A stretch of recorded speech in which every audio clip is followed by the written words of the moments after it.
Would you like me to reset the gain to neutral and then go back at it? Yeah. Because this is where the gain is here. But I had it turned down because I'm going to start basically shouting. Well, I can just turn it down when you start shouting. Okay. I just thought I'd make things easier for everybody, but that's fair. That's fair. Okay, third time's the charm.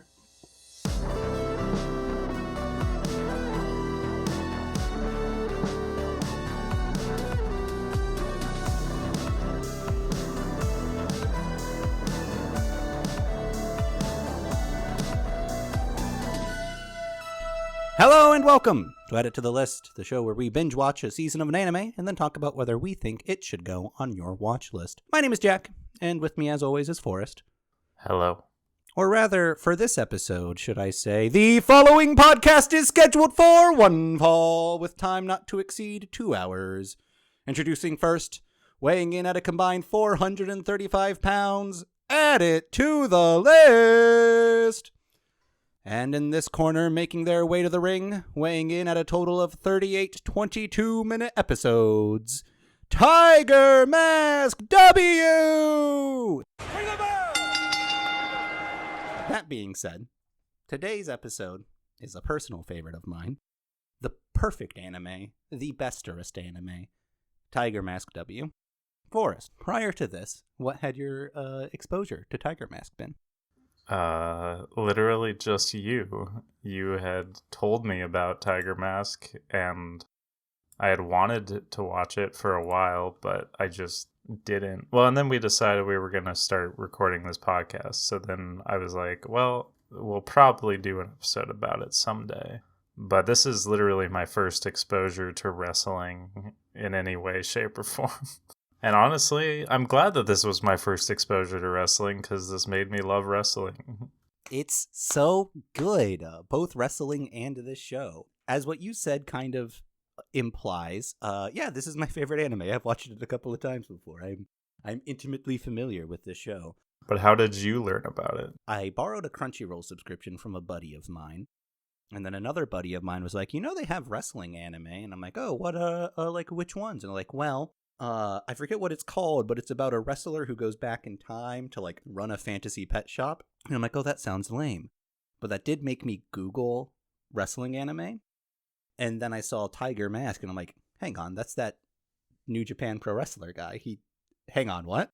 And then I click on it and lo and behold, yes, in fact, Tiger Mask is a real life wrestler, but he's a wrestler who was licensed as a character based off of the manga of the same name.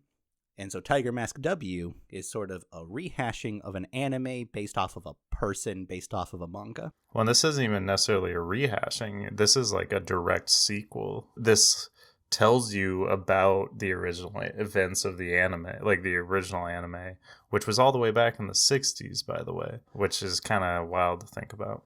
Yeah, I guess the reason why I'm calling it a rehashing is I consider most spiritual successors or most things that are like, oh yeah, this is just the first one, but again, like a rehashing, kind of like how the 2014 Tron movie is just a rehashing of the original Tron movie from way back in the day. Yeah. Just fancier and with some weird or it might be a 2008 movie, some weird early 2000s, early 2010s energy. Yeah, but it is but I do consider them direct sequels, they are rehashing, they are a very similar story, but they're still canonically in a timeline, That's fair. And in this case, it's about 40 years after the original Tiger Mask had finally defeated Tiger's Den. Tiger's Den being a collection of evil heel wrestlers, Heel. For those of you who aren't marks, a heel is a bad guy in wrestling. That's why in Cineroar, the wrestling Pokemon, his Pokédex subtitle is the heel Pokemon. Oh, I had no idea. Yeah. That's why the Darkest Lariat turns into the Moonsault or something like that. Oh, yeah. For his Z move.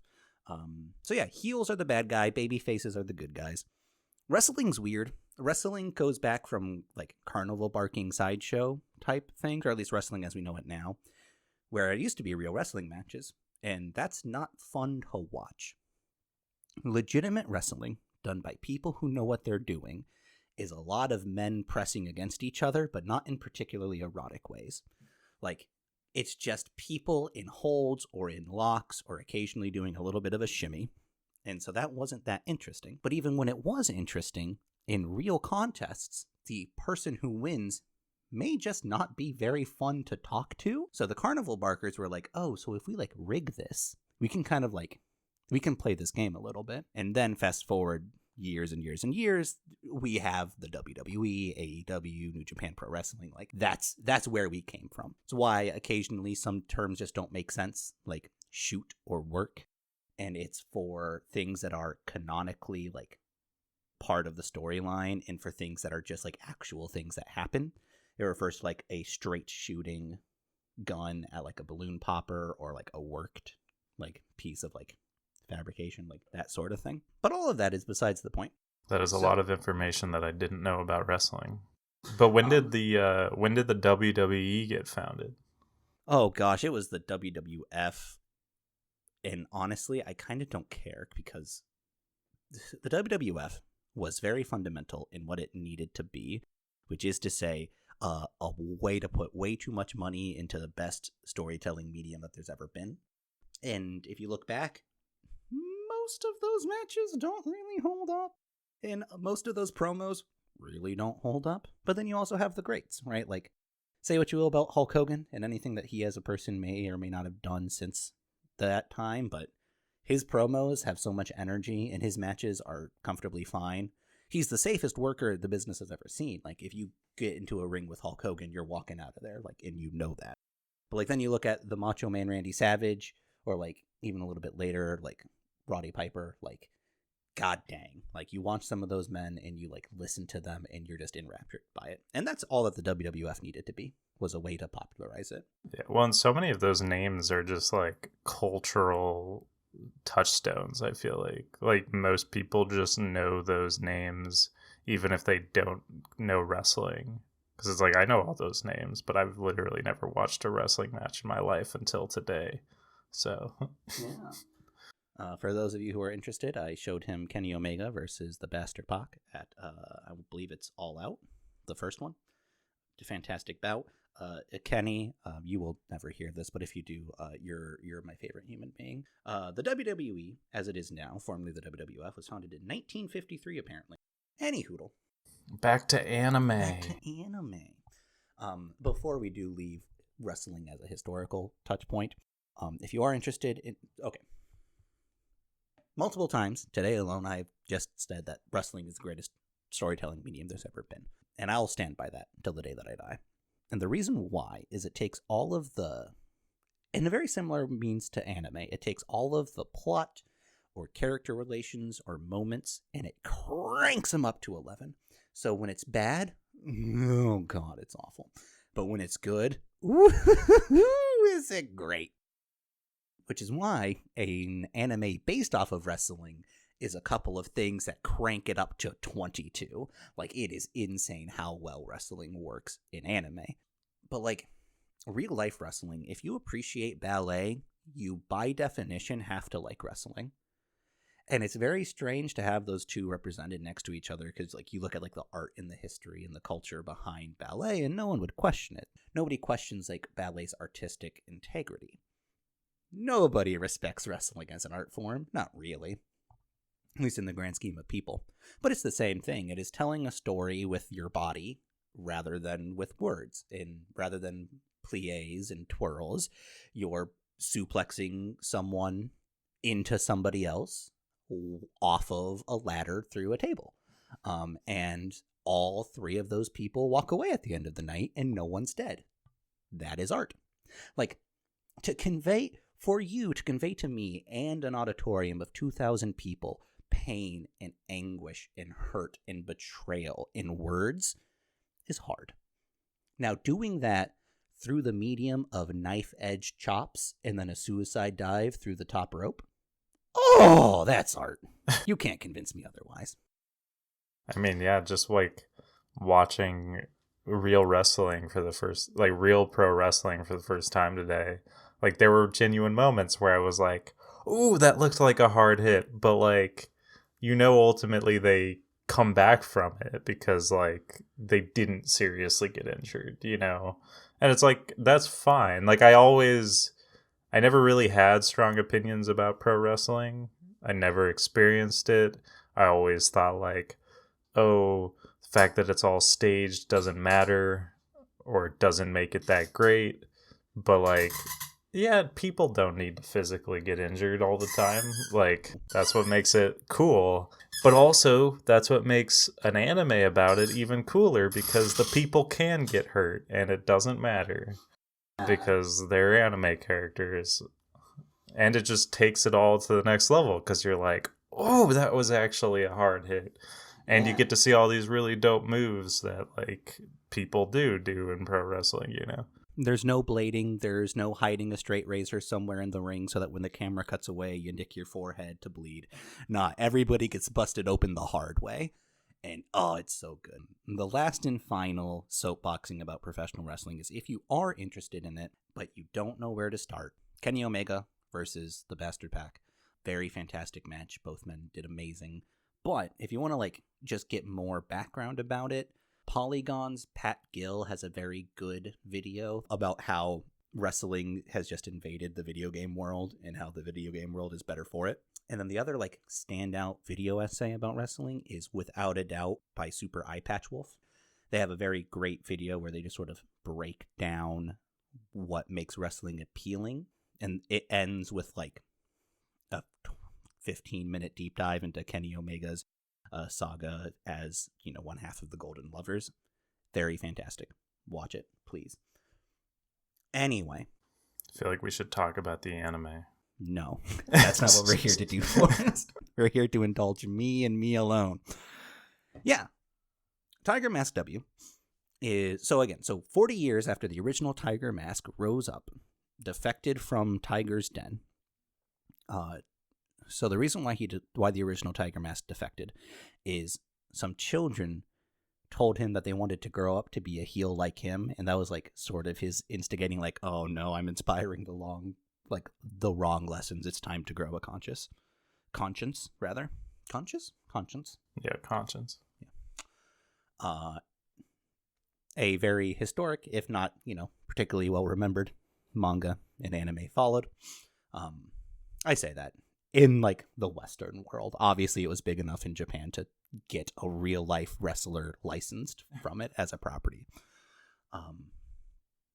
So now it's 40 years later, and Global Wrestling Monopoly, totally not the WWE, is in Japan for a promotional event. At this point, Global Wrestling Monopoly, I just really want to drive that name home, has a stranglehold on most markets globally. And they just haven't been able to crack Japan. An indie circuit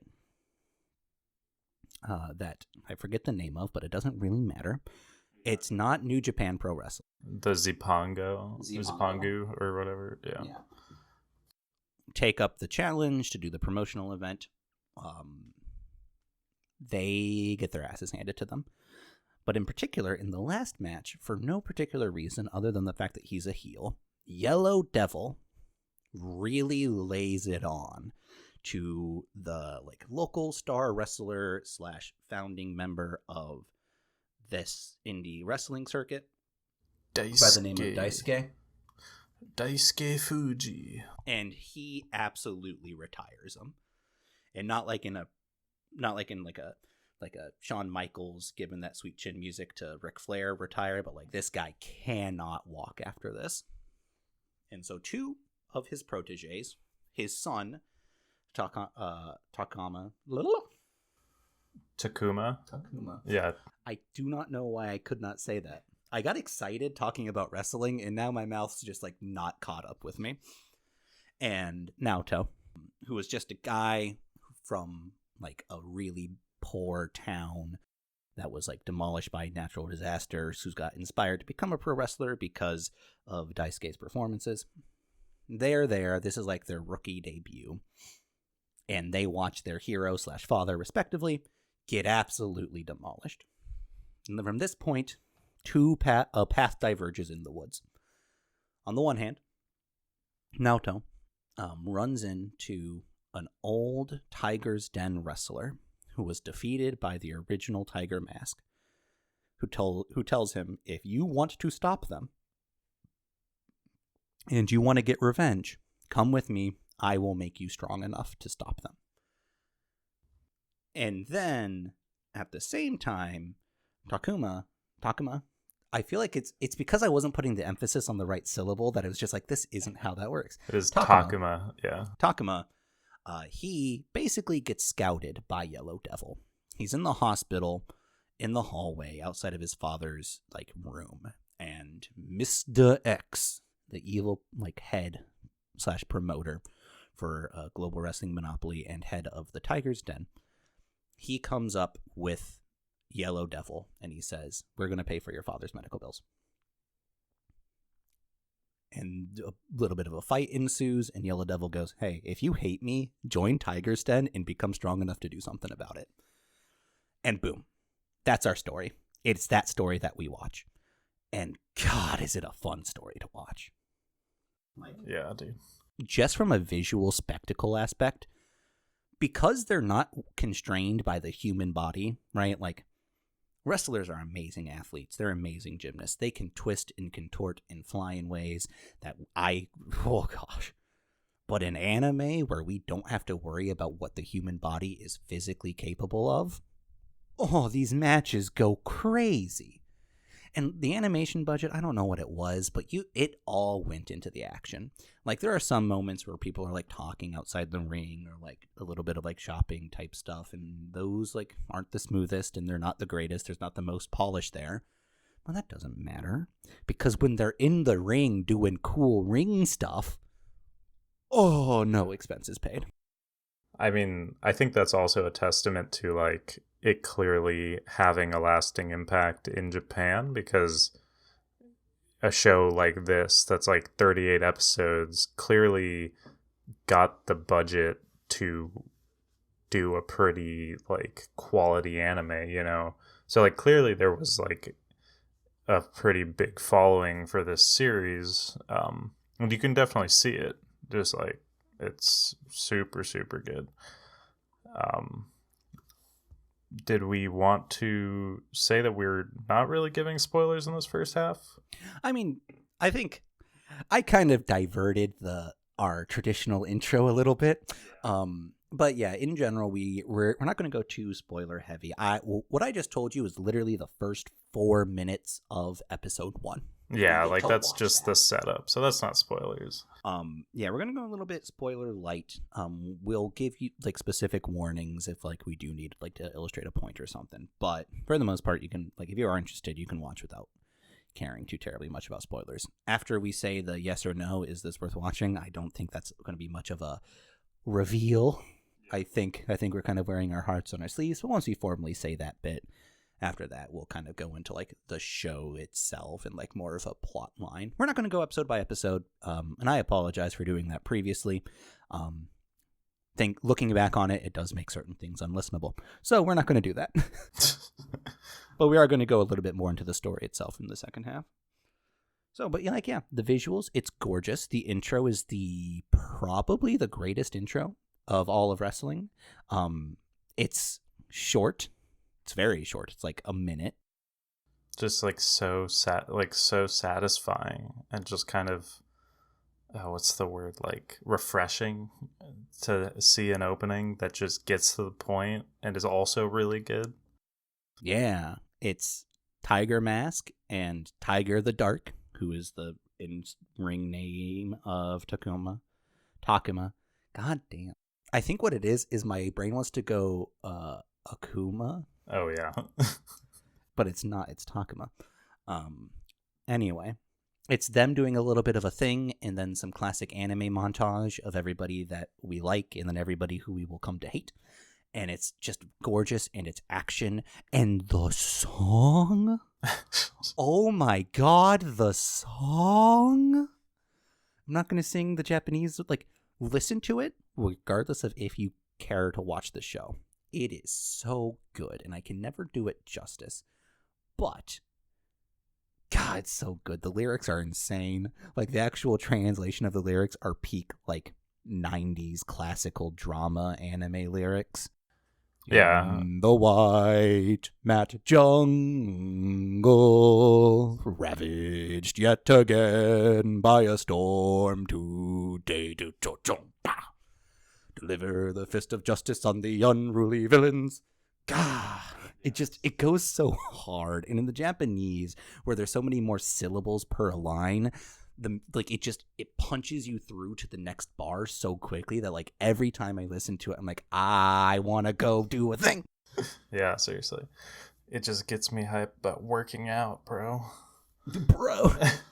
The ending also has the same feel. It just gets so good all the way through.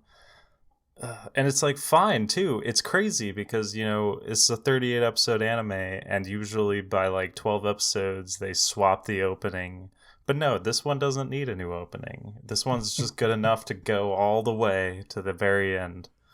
Yeah, and honestly, I'm realizing now, I think one of the reasons why it's better to be short, in addition to the fact that you just get to compact the good, they just don't have enough intro that they have to fill out that they give you spoilers. Oh, like, yeah, exactly. You can watch the intro, episode 1, and you don't have context, / there's not, like, big ominous foreboding beyond, like, yeah, everybody on this side of the screen's a bad guy. You can tell that. But, like, apart from that, like, it's not like one of those shows where, like, oh, that character's going to die because they're all alone by themselves for, like, 2 seconds on a white starry background. Right? Like, you don't have any of that. You just have action and introducing characters. Yeah, it also, a little bit about the sound design in the show in general. There's not that much music, for the most part, and there's not that many unique songs, because it just, like, the show does a very good job of remixing the melodic line of the intro, complete with trumpets. Like, there are some very emotional scenes where, rather than, like, the super present, like, pushing forward, like, clear as a bell, brass sound of trumpets, you get, like, that distant, mournful, like, trumpet going on. It's like, oh, it's so good, and it underscores moments so well. Well, then there's also, like, really good motifs, because there's also kind of a theme. I'm not sure if it plays every time, but there's a theme for most of the Tiger's Den wrestlers. Yeah. And I'm imagining, I mean, I can't really back this up, but I'm imagining that it's a theme from the original show, because it feels like the theme for Tiger Mask. It is from the original show. Like, it's the original opening, and it is the theme that plays for him when he comes out to the ring. And so I imagine that the theme for the Tiger's Den wrestlers is the same. Yeah. But it's like there's not a ton of different music, but, like, these themes are just so good, and they just really represent the feel and the characters, you know. Yeah, no, it doesn't need any more because it uses what it has so well. Yeah, visually it's nothing, like, it's not like a super unique style, but, like, it's very it's very well loved in how attentive it is. Like, it looks like an anime. It doesn't look like an anime in the same way that, like, you know, Angel Beats is an anime ass looking anime. Oh yeah, no, this definitely has a good style to it. Yeah, this feels like much more of like a musclehead shonen animation, but, like, without, like, you know, any of the particularly, like, weird proportions or, like, the very stylistic look of, say, like, One Piece. This is, like, an attempted realism, and it lands. But I really especially like the thicker line work of the characters. Like, I feel like it has a very, like, bold feel to it. Yeah. Especially when the animation gets, like, really good, like, during those awesome fights. Which I think also kind of makes sense. Sorry, it sounds like you had a follow-up. Oh, I mean, I was just going to talk about fights, just how good I think they are. Something that I don't think I actually thought about before you brought up the fact that, like, there's just sort of like a bolder line work, bolder feel. Is that honestly fits for just like these are all bit larger than life characters. In the case of the wrestlers, physically, they are big fellers, because they are wrestlers and we are but lowly mortals. And that is just sort of a generic kayfabe stance towards wrestling. And so as a result, it's very prevalent in the show as well. But like even the non-wrestlers who are drawn in like a similar style, like they have larger than life personalities. Like Miss X, who may or may not be a Stephanie McMahon stand-in, like she's there, she's in charge, and she has the same line work, right? Like she is a powerhouse of a bitch. I mean, honestly, like that kind of is a testament even to just the character designs in this show too, because like the main character Naoto, he does kind of have a generic just like anime boy style. Like he's just got brown hair, it's just kind of like shaggy. Like it's not like he's got a crazy anime protag style, you know. Yeah. He's just a guy with a neck thicker than a tree trunk, but he's just a guy. But like he still has a good character design in my opinion. And of course, like most of the time you see him as Tiger Mask, but Tiger Mask is a good character design as well. And then like I think Miss X has a good design too.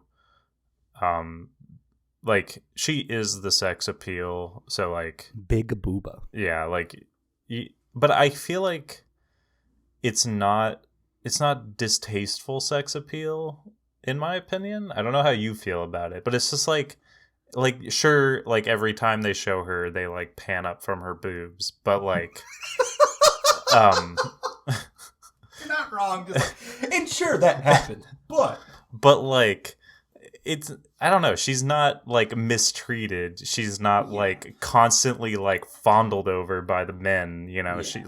She's never objectified or in a position where she is not in power or in control. But I mean, like that's also like all the female characters in this show, in my opinion, don't take shit. Like they're all humans and they're all just people that get to do what they want to do. And it's refreshing, you know. I think all the characters are genuinely just like refreshing in that they're mature, they feel like real human beings. They don't have this air about them. Like this is kind of a comparison that I wanted to draw to like Naruto, because I've been reading the Naruto manga lately. And like Naruto and Sasuke, you could almost compare to Naoto and Takuma. How dare you? Well, no, but not in a bad... No, I mean saying that Naruto... How dare you compare Takuma to Sasuke? No, I'm saying that they're better than that. Okay, good. Because Takuma and Naoto are reasonable human beings. And Naruto and Sasuke are not. So, I'm sorry, if you love Naruto and Sasuke... I don't care about Naruto and Sasuke. Canonically, the worst part of Naruto. Yeah, if you look at these characters, like they're not even that much older than Naruto and Sasuke, and yet they're like. Honestly, the show's over before, like, by the time Tiger Mask W ends, like, I think Naruto's older than Naruto. Like, Naruto in Boruto is older than Naoto by the time the series ends. But they're just like, but now Naoto and Takuma both just radiate like real emotion and like act like normal human beings would. Yeah. They have a nice, because they have like such a centralized goal, there are some parts where it's like we don't get to explore parts of them as people as much as we would if this was like a slice of life or like a multiple like arc series. But because they do have like a centralized goal, they're like, yeah, no, this is what I'm gonna do.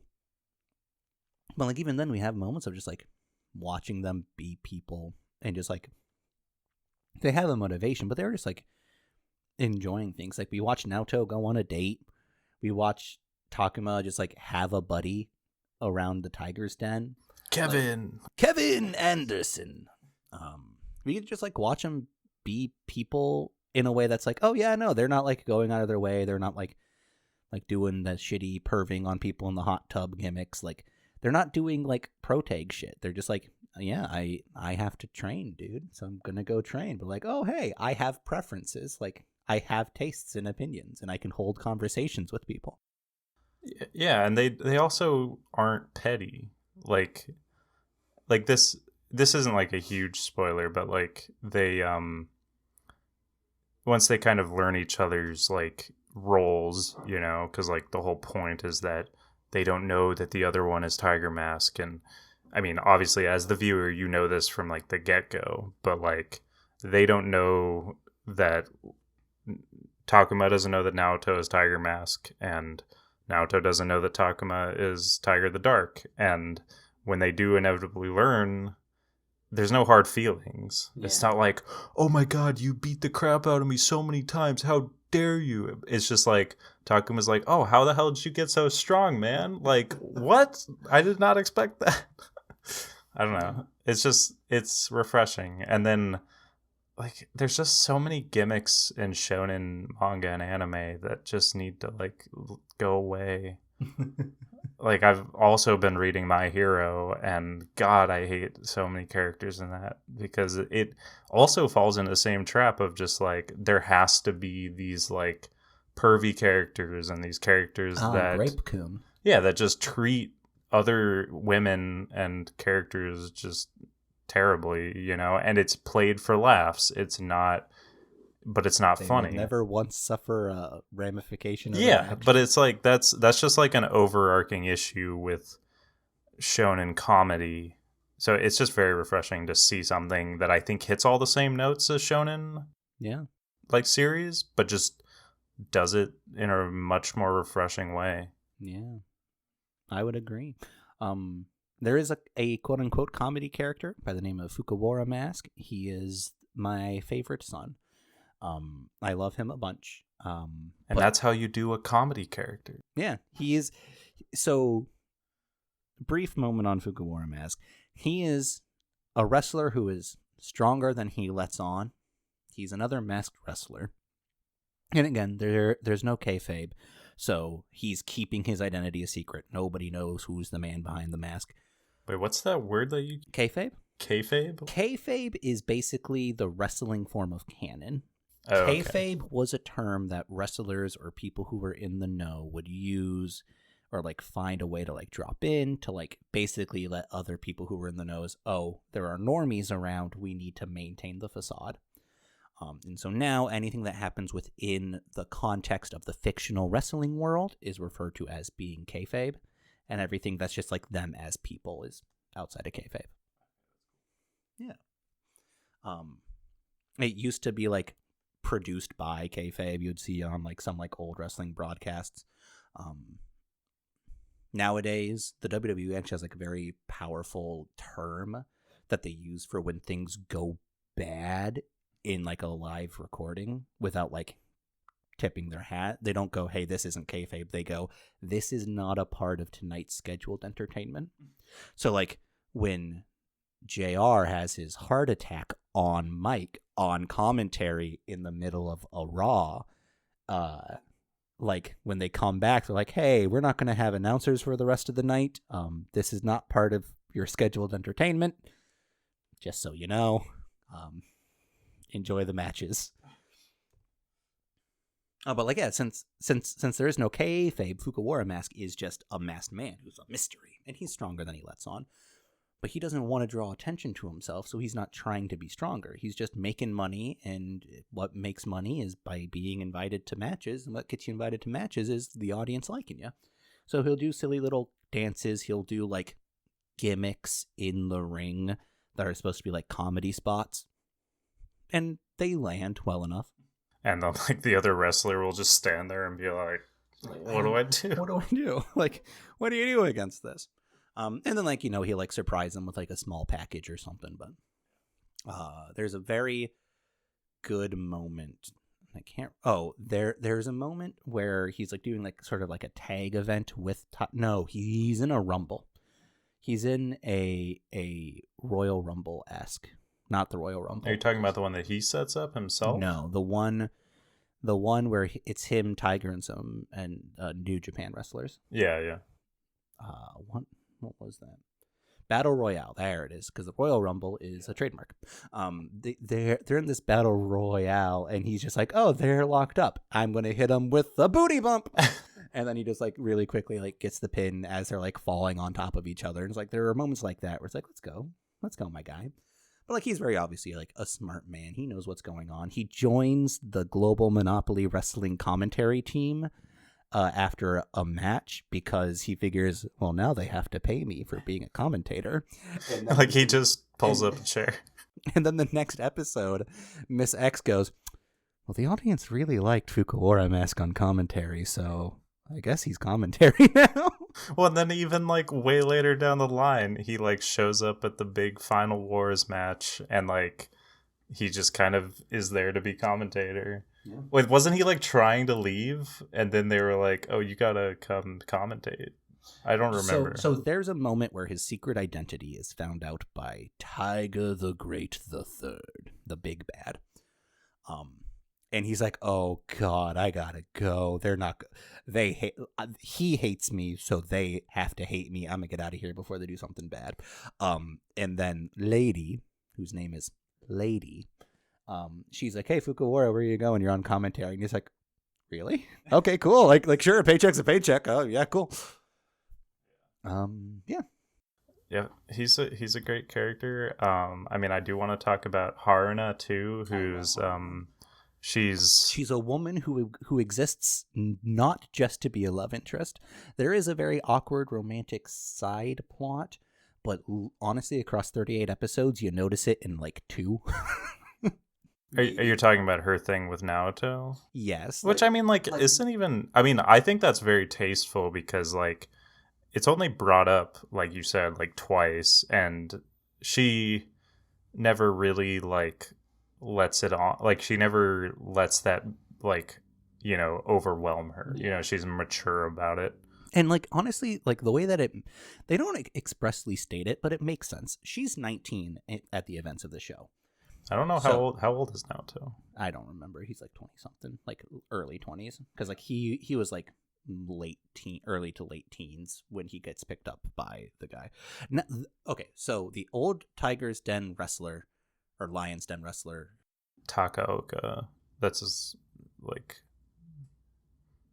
surname, but that's Haruna's surname because she's his niece. And so when he takes in Naoto to start training him, and she's also living with her uncle, she's like, who is this guy? And her uncle's like, yeah, I'm a be training this dude. And so that was like, Haruna's like 16 at that point. So it kind of makes sense that a handsome stranger who moved into your house when you were an impressionable teenager, you'd develop a bit of a crush on him. Especially when he's just like honestly a good guy. Like, it makes sense that they like set up that like sort of crush bit. I don't like that it was there because like it didn't need to be and it doesn't amount to anything ultimately. But I'm glad that it wasn't like like the entire show. And like Naoto goes on dates with another woman because he's not interested in Haruna. And Haruna like initially goes, oh, and then she's like, oh, hang on a second. No, he's a person who gets to do whatever he wants. Okay, cool. And like that's like the end of it. Like it's very brief. It gets a little bit of play in the last episode. It's not unfunny, but yeah. But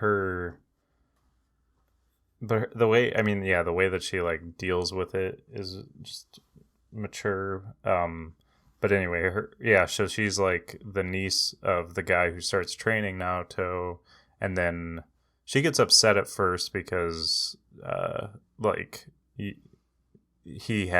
her uncle had like a mechanic shop, and then he basically just closes it down because he decides to dedicate his life to training Naoto.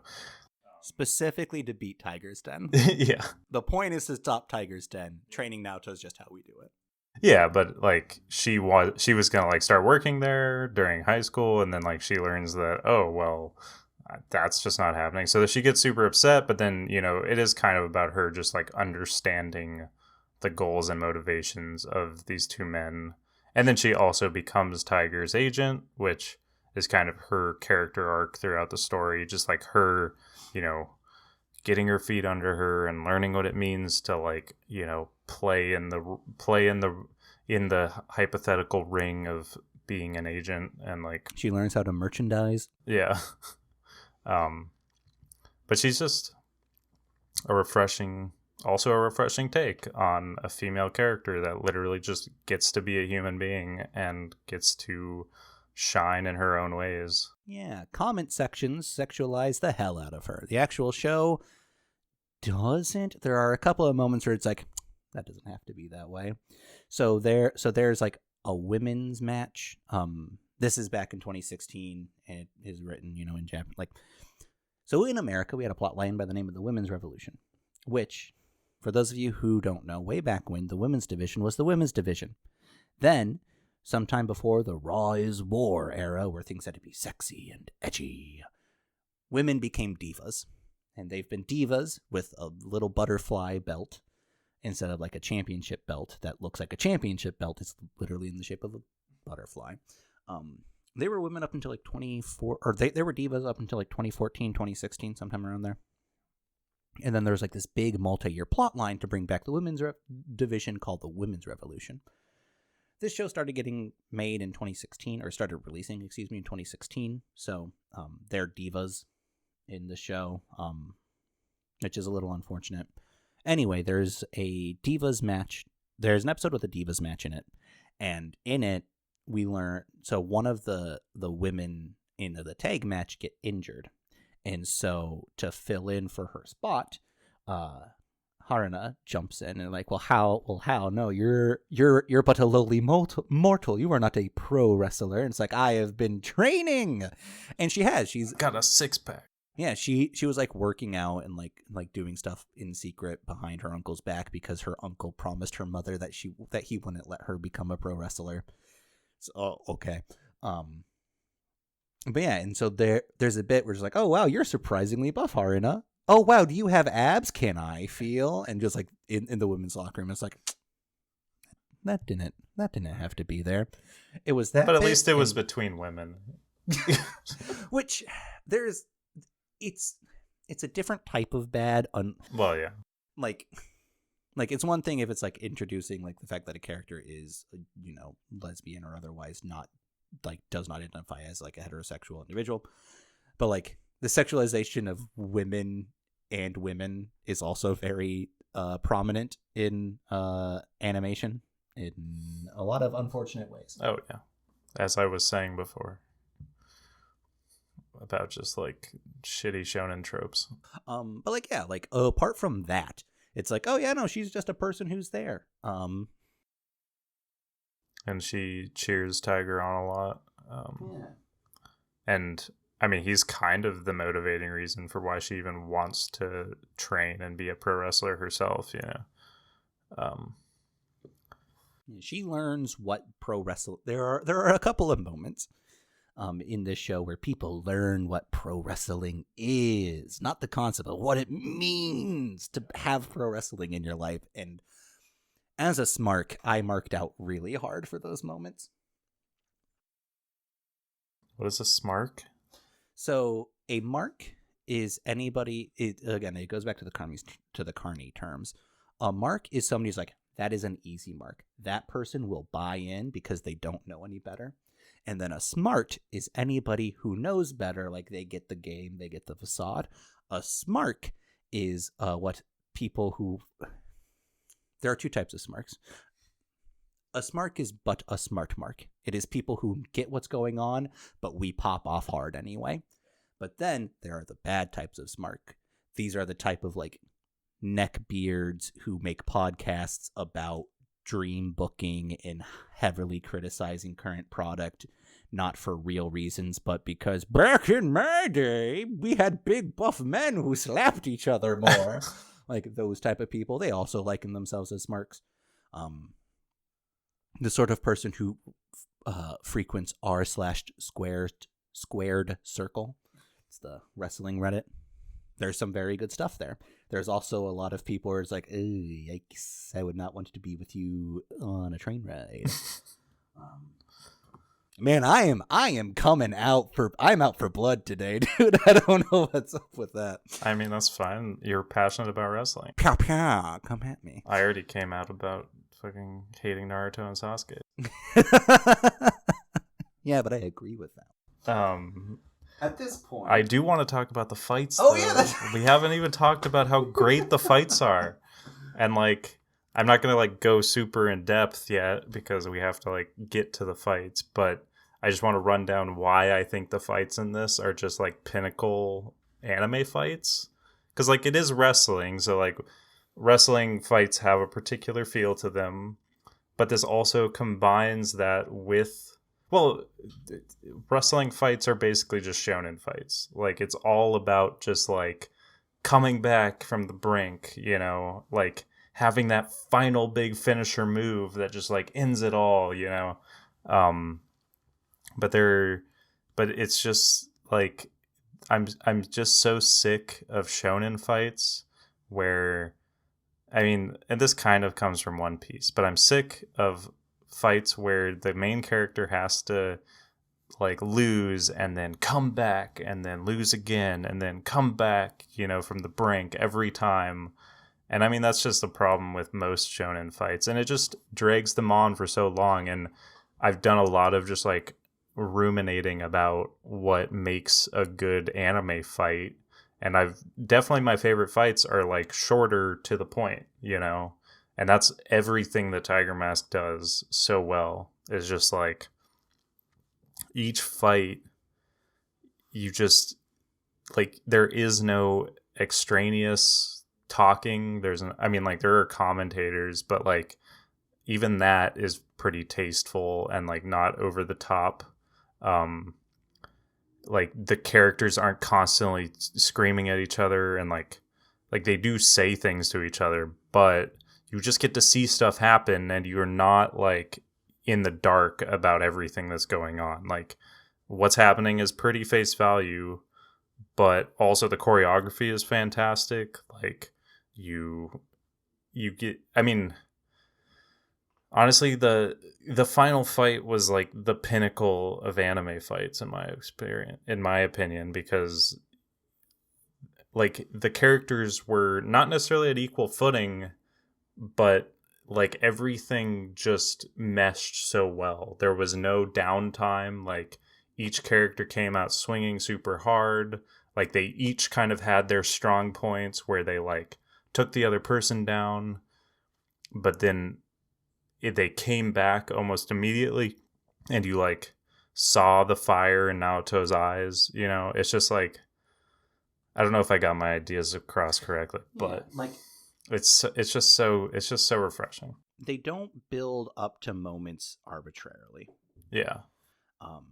And every fight, like most matches are settled within half of an episode.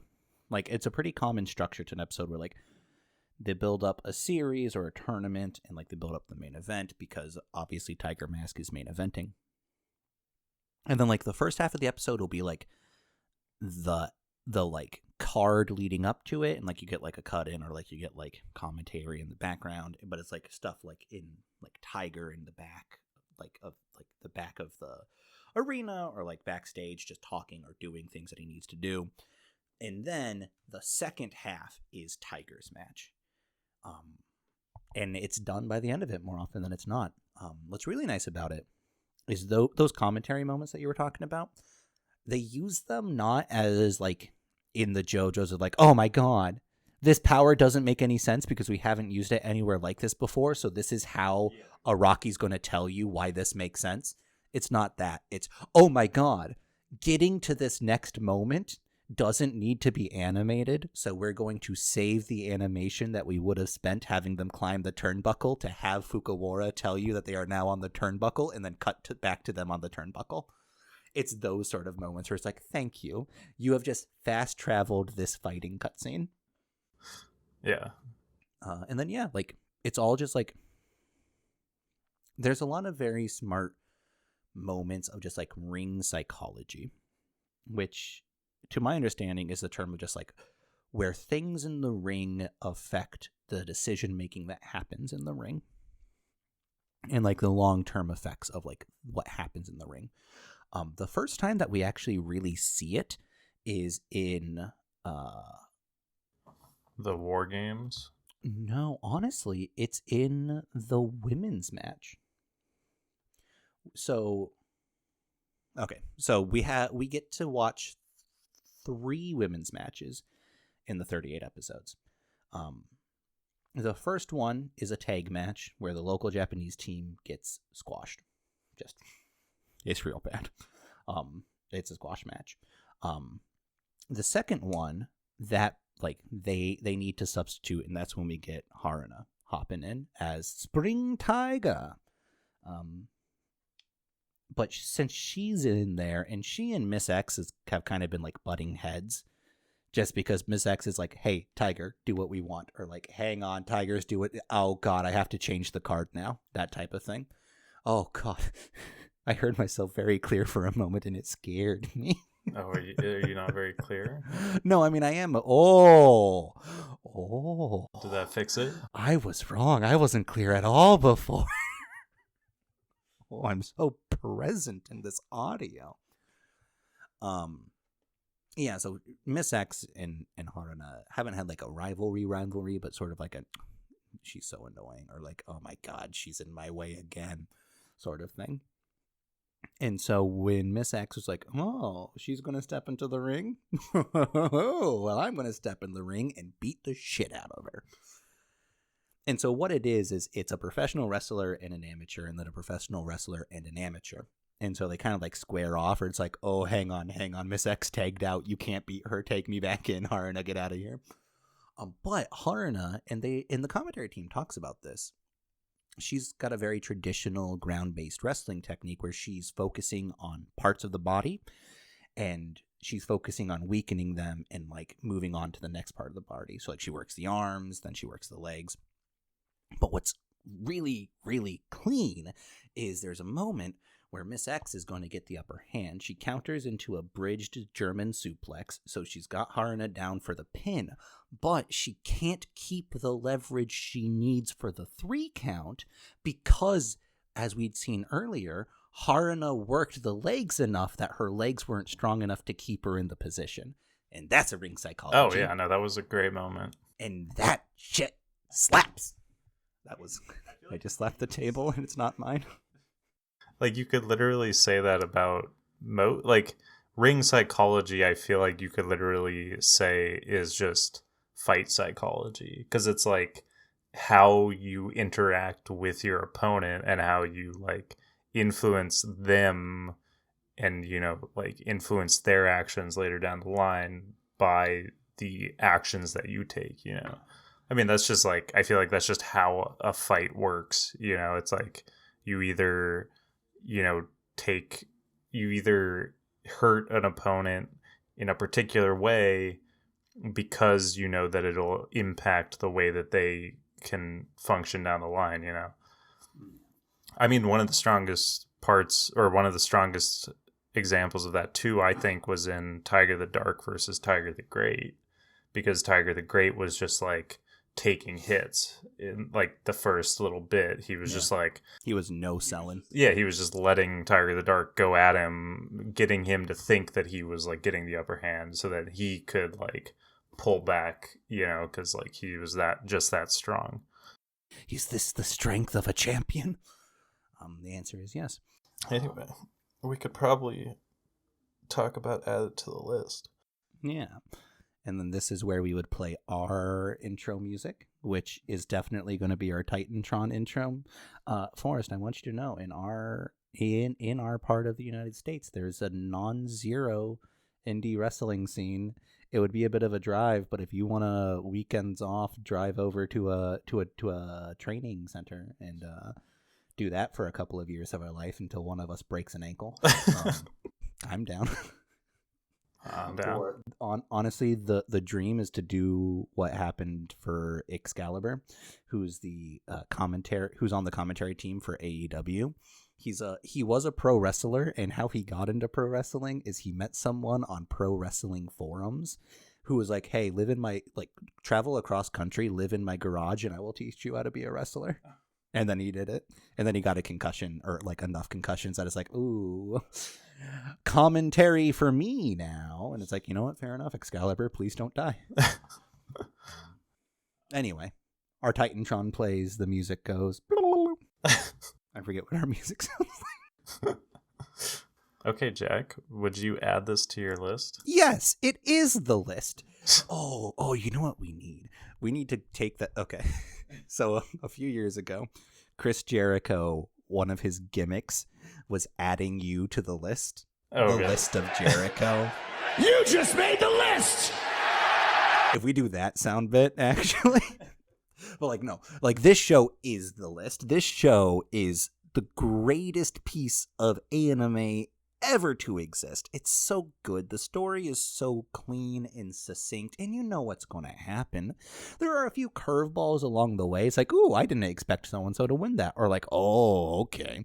Like, there are some moments like that, but like, apart from that, like, yeah, the story's straightforward. It's hero's journey.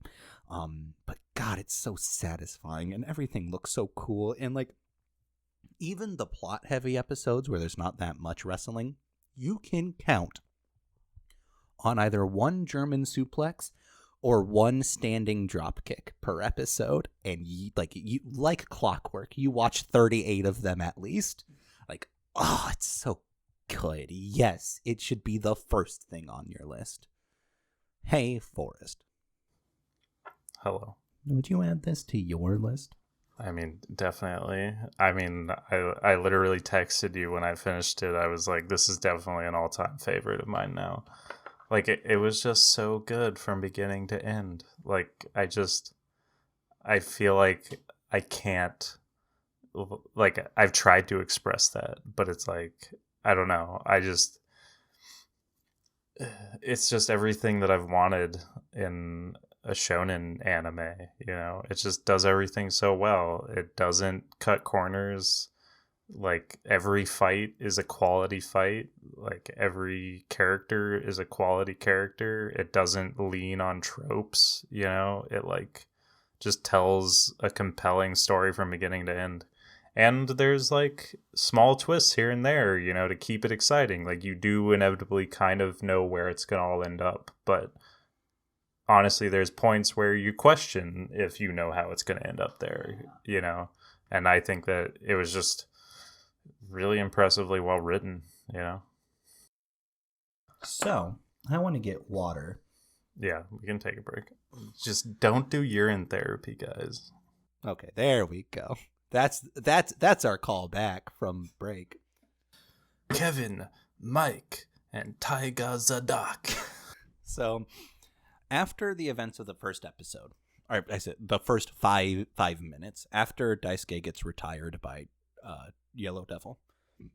Full spoilers from here on out. Yeah, full spoilers from here on out. We get a 3-year time skip. And we're next introduced to our boys by Naoto is hanging upside down in the woods, just big chillin', and this bear comes up to him and he goes, "Oh, hey bear, please, no, I'm sick of eating bear. I promise I'm not." Okay, here he comes. And the bear's charging him. He open palm strikes the bear's chin, and while upside down, he takes the bear, he flips it, cracks its head open, and yeah. So that's what they eat that night is the bear. That's just proof of how just absurdly strong Naruto is. Yeah. Conversely, the next time we see Takuma, he is climbing a mountain we cannot see the bottom of. There's snow whipping around, and he's in wrestling tights and nothing more. No, he's not even in tights. He's just in a Speedo. I mean, the Speedos are the tights. He's in wrestling tighty whities, and he's leading the pack of like 7-8 other guys who are also freehand climbing this mountain. And the one closest to him grabs him by the ankle and goes, "You're not gonna show me up." Goes to throw him off. He gets like a toe hold on this tiny lip and then counters by grabbing that dude by the ankles and then throwing him backwards over his head to careen ostensibly to his death. Our boys have powered up since the last time we saw them. Oh, So, funny story that I wanted to say for Mike was, so I watched the first episode, and then you had been watching the episode. You had been watching for a while, so you were on like episode 14, and I didn't notice. So I literally just watched episode 14 after episode 1. And honestly, I was like, oh, I guess this is just episode 2. Like, I literally, like, straight up, I thought that it was just normal. Like, everything that was going on, like, genuinely kind of made sense. I was like, oh, I've seen all these characters already. I, like, kind of know what's happening. But then I looked at the episode number and I was like, wait, that was episode 13. Why was I on episode 13? I have to see what's like episode, like what part of that. Well, it's is. literally them talking about Hell in the Hole. Like Odin is like fighting someone. Oh, that's like episode 19. No, that was, I Hell in swear the it was. Hole's episode Well, no, 19. it was like before. Like they weren't actually getting to Hell in the Hole, but like yeah, they're like they were like talking to Odin about how he was gonna have to go through Hell in the Hole and all that. Okay. It was just so funny because I was just like, I watched the whole episode and I was like, was that episode 2? I feel like I missed something. You know, yeah, I could see that because the only real yeah. And that was like right after the first like major fight again, because Yeah. wasn't that right after the Red Death Mask fight? Yeah. So our boy's powered up. Naoto gets told by the guy training him, GWM is coming back to Japan. It's been 3 years. Japan's like, all right, the Japanese market kind of soured on us after we aggressively retired someone. So let's give them a break. They come back, and they are honestly coming back kind of light. They're like a big heavy hitter for this trip around the sun is Odin.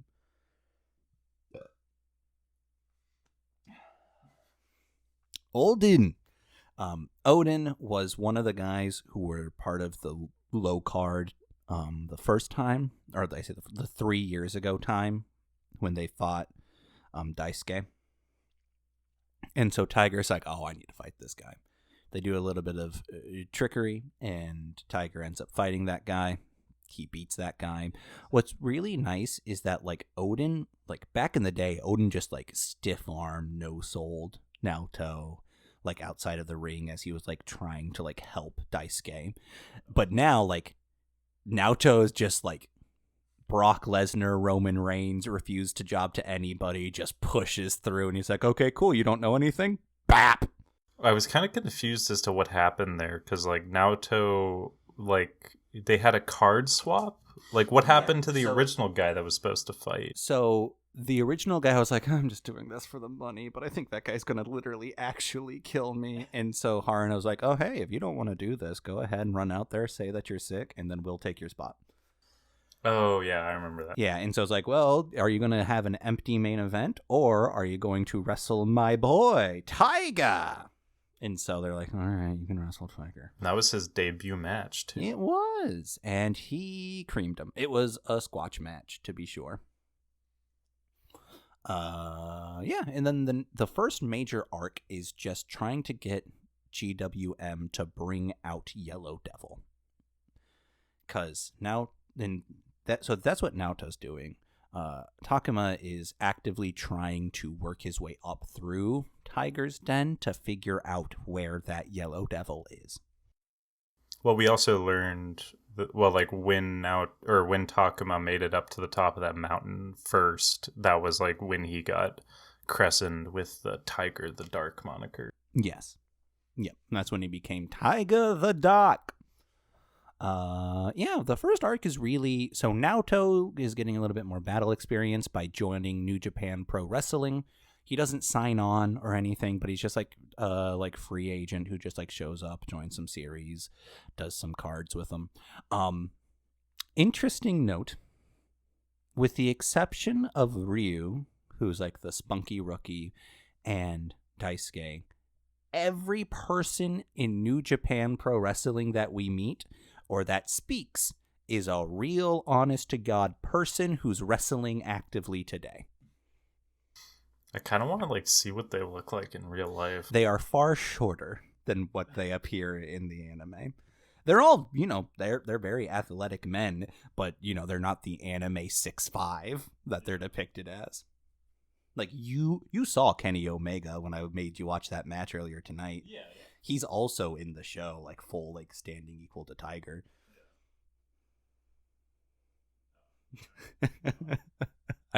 just watching, you're like, okay, hang on, where are they?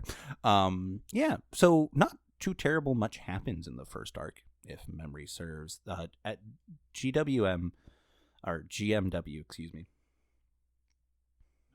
Yeah, it is GWM. I'm like, hang on, I think I was right the first time. GWM ends up doing their masked world, like their world masked championship. Because it's like, we can't let this guy using the name Tiger Mask run around doing what he wants. So, in addition to trying to conquer the Japanese market, we need to crush this guy. And so, they hold like an open challenge, like, hey, masked men of the world, what's up? Come join this thing. And that's like the big arc. Before that, though, we are introduced to the Red Death Mask, who's just a guy whose finishing move is getting you in like a skull vice with his hand and then just bouncing the back of your skull against the mat. Very violent. It's the first time that like the show's like, oh yeah, no, people die in this world from wrestling. Yeah, he's gnarly. Yeah, the Masked World Tournament shows up. Kevin Anderson gets billed as Wagner from Germany, just to like fill out the like early title card against Tiger the Dark. Is Kevin Anderson a real wrestler? No. Well, he's not New Japan Pro Wrestling, don't you see? None of the, Tiger the Dark was brought up to feud with Tiger Mask in real life back in the day, but like none of the like. There's no Tiger the Great. There's no Tiger the Great the Third. There is no Tiger the There's Black. no Yellow Devil. There is no Tiger the Black, the one black guy wrestler. It's a little on the nose. Unfortunately, and I suppose I should have said this in the get-going, wrestling has a very long, very tumultuous, very unfortunate relationship with racism and xenophobia and homophobia, by being something that markets itself to everybody. It relies on a lot of cultural shorthands and a lot of stereotyping. It has been very harmful, and that is nothing I'm going to short sell. However, the show doesn't have time for all of that because they're not fighting anybody who fits those categories. In a filler episode, there's an Indian man who's like depicted as a terrorist. That's not great. But that's one of the 3 filler episodes in the show. And even he's not like a terrorist. He's just waving a scimitar around and going blah, blah, blah, and almost literally going blah. Yeah, well, he was like supposed to be like what do they call him? He's like Gorilla Jeet Singh. Yeah. But then they also kind of had a really questionable representation of a Mexican wrestler too, with the promoter from Mexico, and then her son. Save Mexican wrestling. But like her son was just like a big dumb dude. Yeah, and it was just, I don't know. I just felt like it was in poor taste because I felt like it was just like, yeah, look at these Mexicans and like how stupid they are. Like that's kind of how it felt, It was just really like in poor taste. Yeah, like that was also not great, and I'm not going to pretend otherwise. But that's also one of the 3 filler episodes. They do actually bring that plot point back at the end, though, which I like is that. Very strange. The Masked World, like the World Mask Championship, rolls around. Tiger the Dark gets eliminated by Tiger Mask, but so it's a series of matches where, like, if you win, you fight again. Tiger and Tiger end up going up against each other. And in this moment, Tiger the Dark would have won. Takuma has Naoto dead to rights in this moment. But Daisuke's in the audience. And Daisuke, yeah. because he doesn't know that Tiger the Dark is his son, but he does know, or he can assume, because Naoto has pretty much confirmed it to him, that Naoto is Tiger Mask. And so right before, like, Tiger gets put away by the Darkness Hold, which is like a standing torture rack, Daisuke is heard shouting for Tiger Mask, which sort of snaps Naoto back into it and distracts Takuma enough that he, like, loosens the hold. Because he's like, Dad, why are you cheering for him? And so, yeah. Tiger rallies, Tiger gets there. At the end of that, Tiger ends up fighting Yellow Devil. And this fight was super good. It's very well choreographed. It's very cool. Interestingly, the move Devil Tornado was used to open up Daisuke, like the heart, which like big gouge across the chest, bleeding profusely. In this match, when Naoto gets hit by it, he doesn't start bleeding. Oh, yeah. Well, that's because this isn't the original Yellow Devil. Well, and that I think was a really genius way of writing this fight, because, you know, when I was watching it, I was like, oh, there's like no way he's like already fighting Yellow Devil. Like that was like the end goal, you know? And so like I was questioning how like this was going to resolve, and then, you know, he does inevitably end up winning, but then, you learn that it wasn't actually the original Yellow Devil.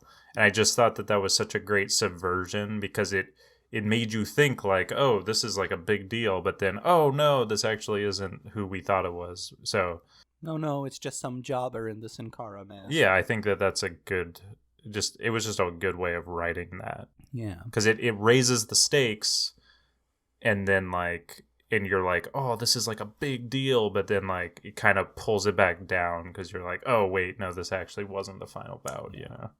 Yeah, it's very well done.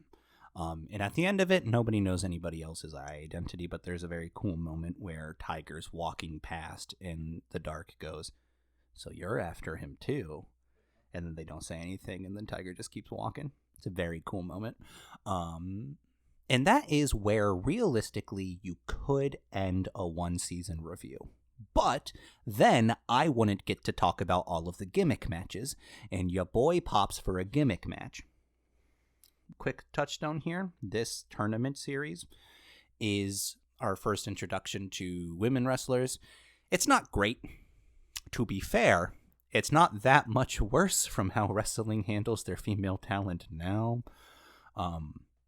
When introducing totally not Charlotte Flair, and then totally not Becky Lynch. The Becky Lynch comparison's a little bit not one for one, but the other woman's name is Queen. She's wearing blue and white in the same like pieces that Charlotte Flair used to wear.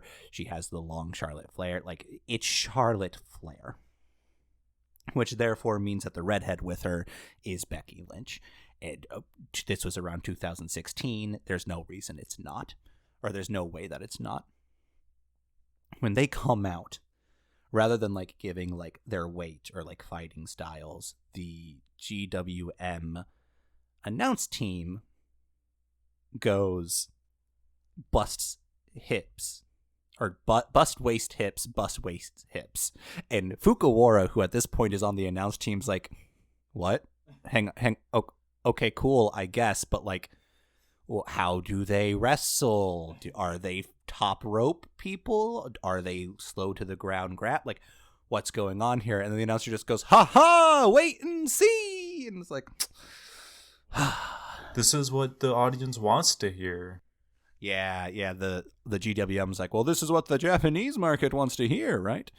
And to be fair, the Japanese market is still one. And don't get me wrong, the American market is not much better.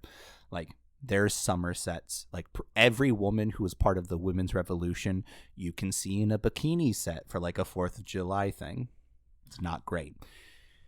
In Japan, it's still common practice for their women's division to do boudoir shoots.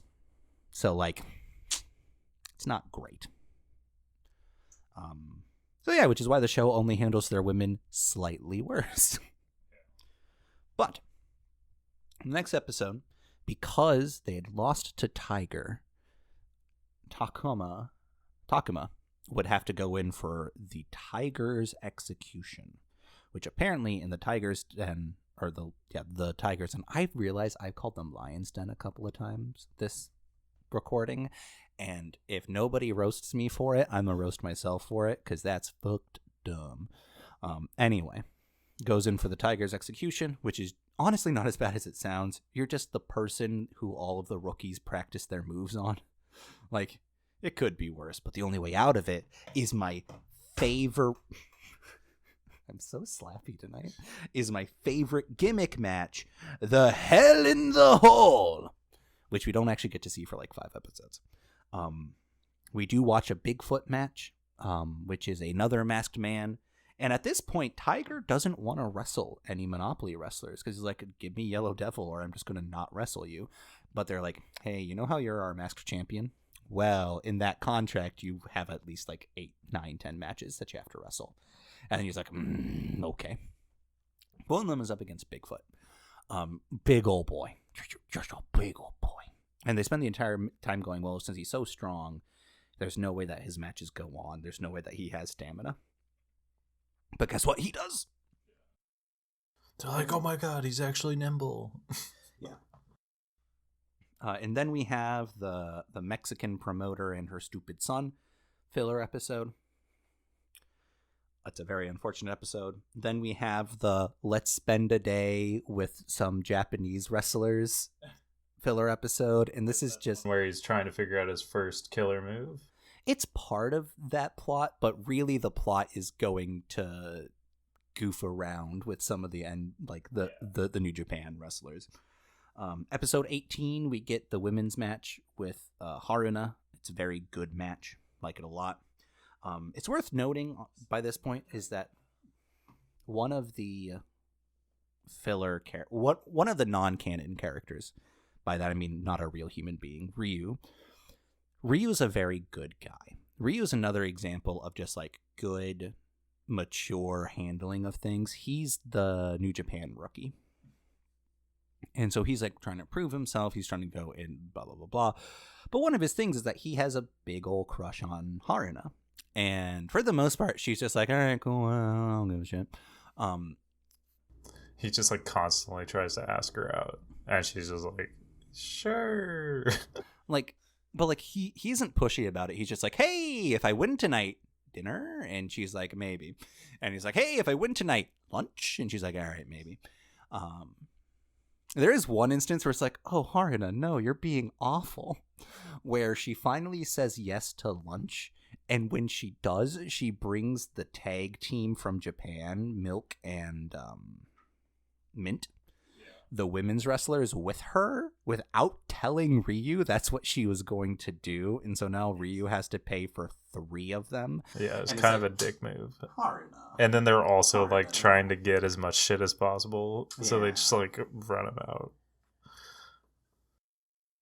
That was like, that's not great. But then Ryu, to his credit, just goes, like, the next time he's like, haha, Haruna, next time, could it just be you and me? Haha. And then, like, goes off because he has work to do. Quick shout out to him. Like him a bunch. Ryu Wakamatsu. Then we have Hell in the Hole. Oh, God, I am peeking. Hell in the Hole. Hell in the Hole. It is basically a sanctioned death match. It is insane. So, everybody who, like, for whatever reason ends up there, you're dropped, honestly, pseudo battle royale style. I mean, they were pretty much all just the people that lost to Tiger Mask. And then 2 randos. Yeah. And then Kevin, because Kevin was like, no, if you're going to do it, I'm going to do it with you, family. Kevin, we see bits of him just, like, being Takuma's friend, and it's like, okay, cool. Yeah, this is just like not all Monopoly wrestlers are terrible, evil people. Some of them are just people who want to be wrestlers. And Kevin, over the course of the series, just gets progressively like, hey, Kevin, y'all are just friends, bro. Like, calm down. So they get dropped battle royale style on this mountainous, craggy hellscape where there's lava in some parts. And it's a no holds barred, no DQ. Get to the top. At the top, there will be the gatekeeper, and then if you beat them, you get to leave. But also, like, each victory over another person wins you a weapon of some kind. Yep. The trick being each time you defeat an opponent, you get dropped a care package. We're cutting interspersed to like this really nice like dining room, living room, ballroom thing where like some of the mega rich and powerful are betting on these death matches basically. And even Miss X was like watching it from the GWM stadium in Japan. Like it was basically just like an illegal death match. Yeah. With millionaires betting on it. Yeah, and so the whole like mini plot there. Okay, so basically this is what Takema's doing while Tiger is running around trying to find out his killer move. He's like having like some nice haha good people doing good fun stuff together, whereas like Takema's going through hell in the hole. Like he's hardcore. Well, Miss X specifically says, she's like, if he makes it through this, he'll just be all that much better. Yeah. The big arc of Hell in the Hole is that Red Death Mask is the strongest guy there. So it's just like, hey, we gotta not die to him. Kevin goes up against a Black Python, who is an American champion that Tiger Mask defeated earlier in sort of like a nothing match. He only defeats him because he gets him up and is trying to power bomb him, but he like just can't get there. And Takema runs in and he's like, "Oh hey Kevin, let's do this!" And then they like double power bomb him, which then gives them a rope, a tag rope.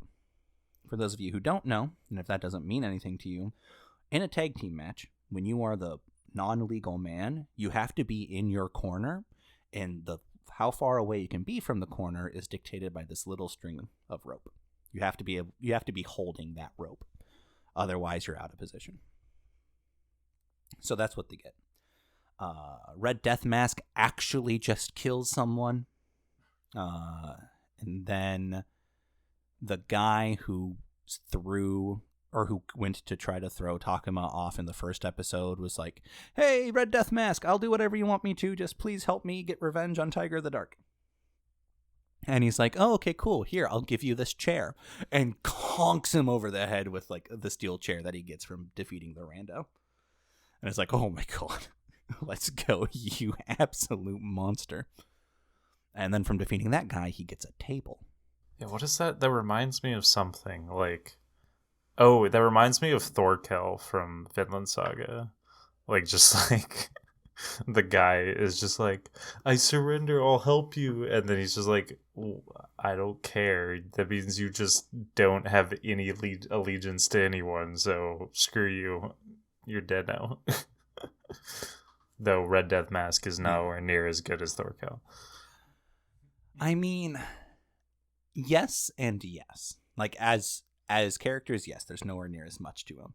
As wrestlers, I think Red Death Mask would get there. As like actual like people who are physically intimidated. Like, you're right, but also I would love to see Thorkel in spandex.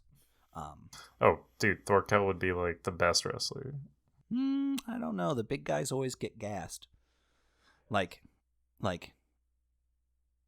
the Ultimate Warrior, like he only had like a handful of matches that he was active past the 5-minute mark. He has a very explosive couple of minutes. It's a squash match, and it's like, ooh, big guy can jump, and then it ends because big guy can't breathe because he was all muscle, no cardio. Anyway, they go about fighting. They end up in this. Okay, tag teams can have very fun matches. A lot of them don't. A lot of time, a tag team is where you go when the creative team doesn't know what to do with you. But the booking team goes, well, but you sell well enough that you have to be on the card. So it's sort of like a mid-card secondary nothing title most of the time, with some exceptions. Like some of the most interesting things in wrestling, or like one of the most interesting things in wrestling for decades is or in like the last couple decades, is New Day. It's Big E, Xavier Woods, and Kofi Kingston, and they're just three guys who are just there to goof around and be really infectiously fun. When Vince McMahon put them together on a tag team, he was like, "You're like Baptist preacher wrestlers," and then they were like, "Hey, Vince, can you just trust us to know what to do?" And in the only smart decision that has ever happened with that, he did, and they were like the biggest thing in wrestling for like 4 years. And then they split them up to put them on different brands because I don't know, I guess a 3-person stable is too hard to book. Well, I was actually gonna ask, was the way that the tag teams worked in this show like pretty accurate? Like, can you do all that stuff like cutting in and like you know, taking people out when they're like off the ring, like off the... So yes and no. Yes, insofar as it happens. No, insofar as not on the books. So this show actually is very truthful to tag team matches, which is to say things that should have been DQs were not called as DQ. In the show, like Haruna or other characters like, hey, hang on, that's a foul. What's going on here? In wrestling, they just like hope that you forget. In reality, what you end up having is you have one break or submission break per round. Nobody has brought this up in years, like no promotion, but you get one that you as the non-legal man are allowed to go in and interrupt a pinfall once. Look at that. That's a lie. You're allowed to hit the opponent to interrupt a pinfall once.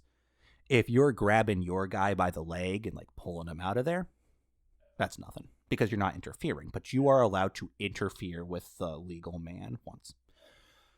All of this outside of the ring, like this is the third or fourth time that, you know, GWM have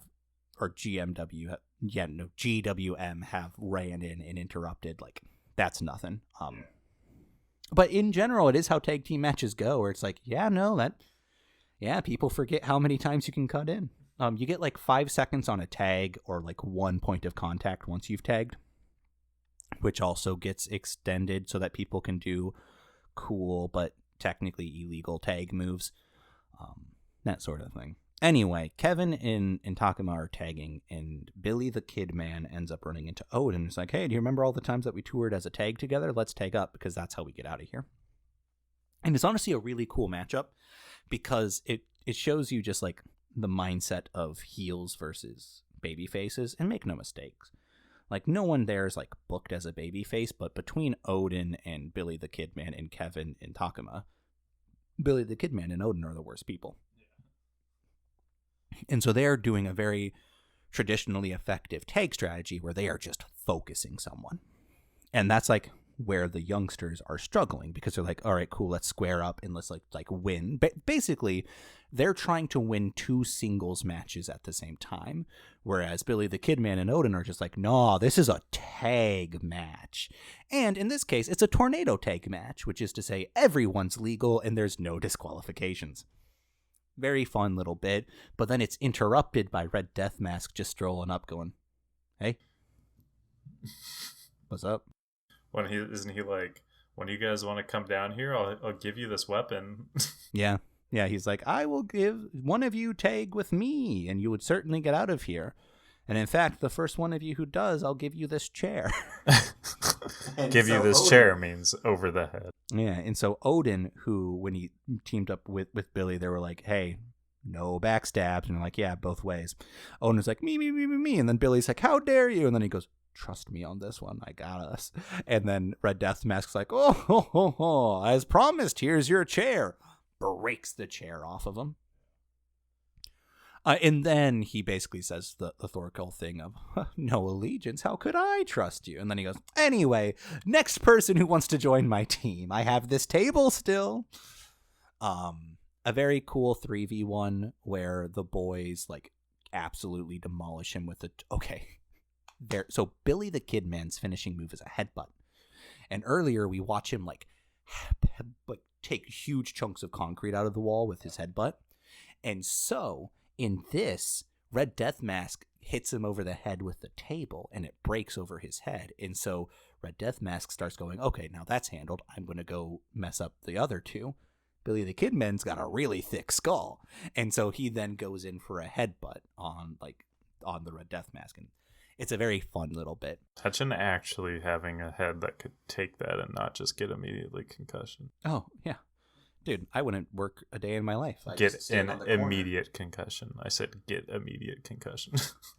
I have a concussion. I hope not. Yeah, and then the rest of the Hell in the Hole is not that interesting.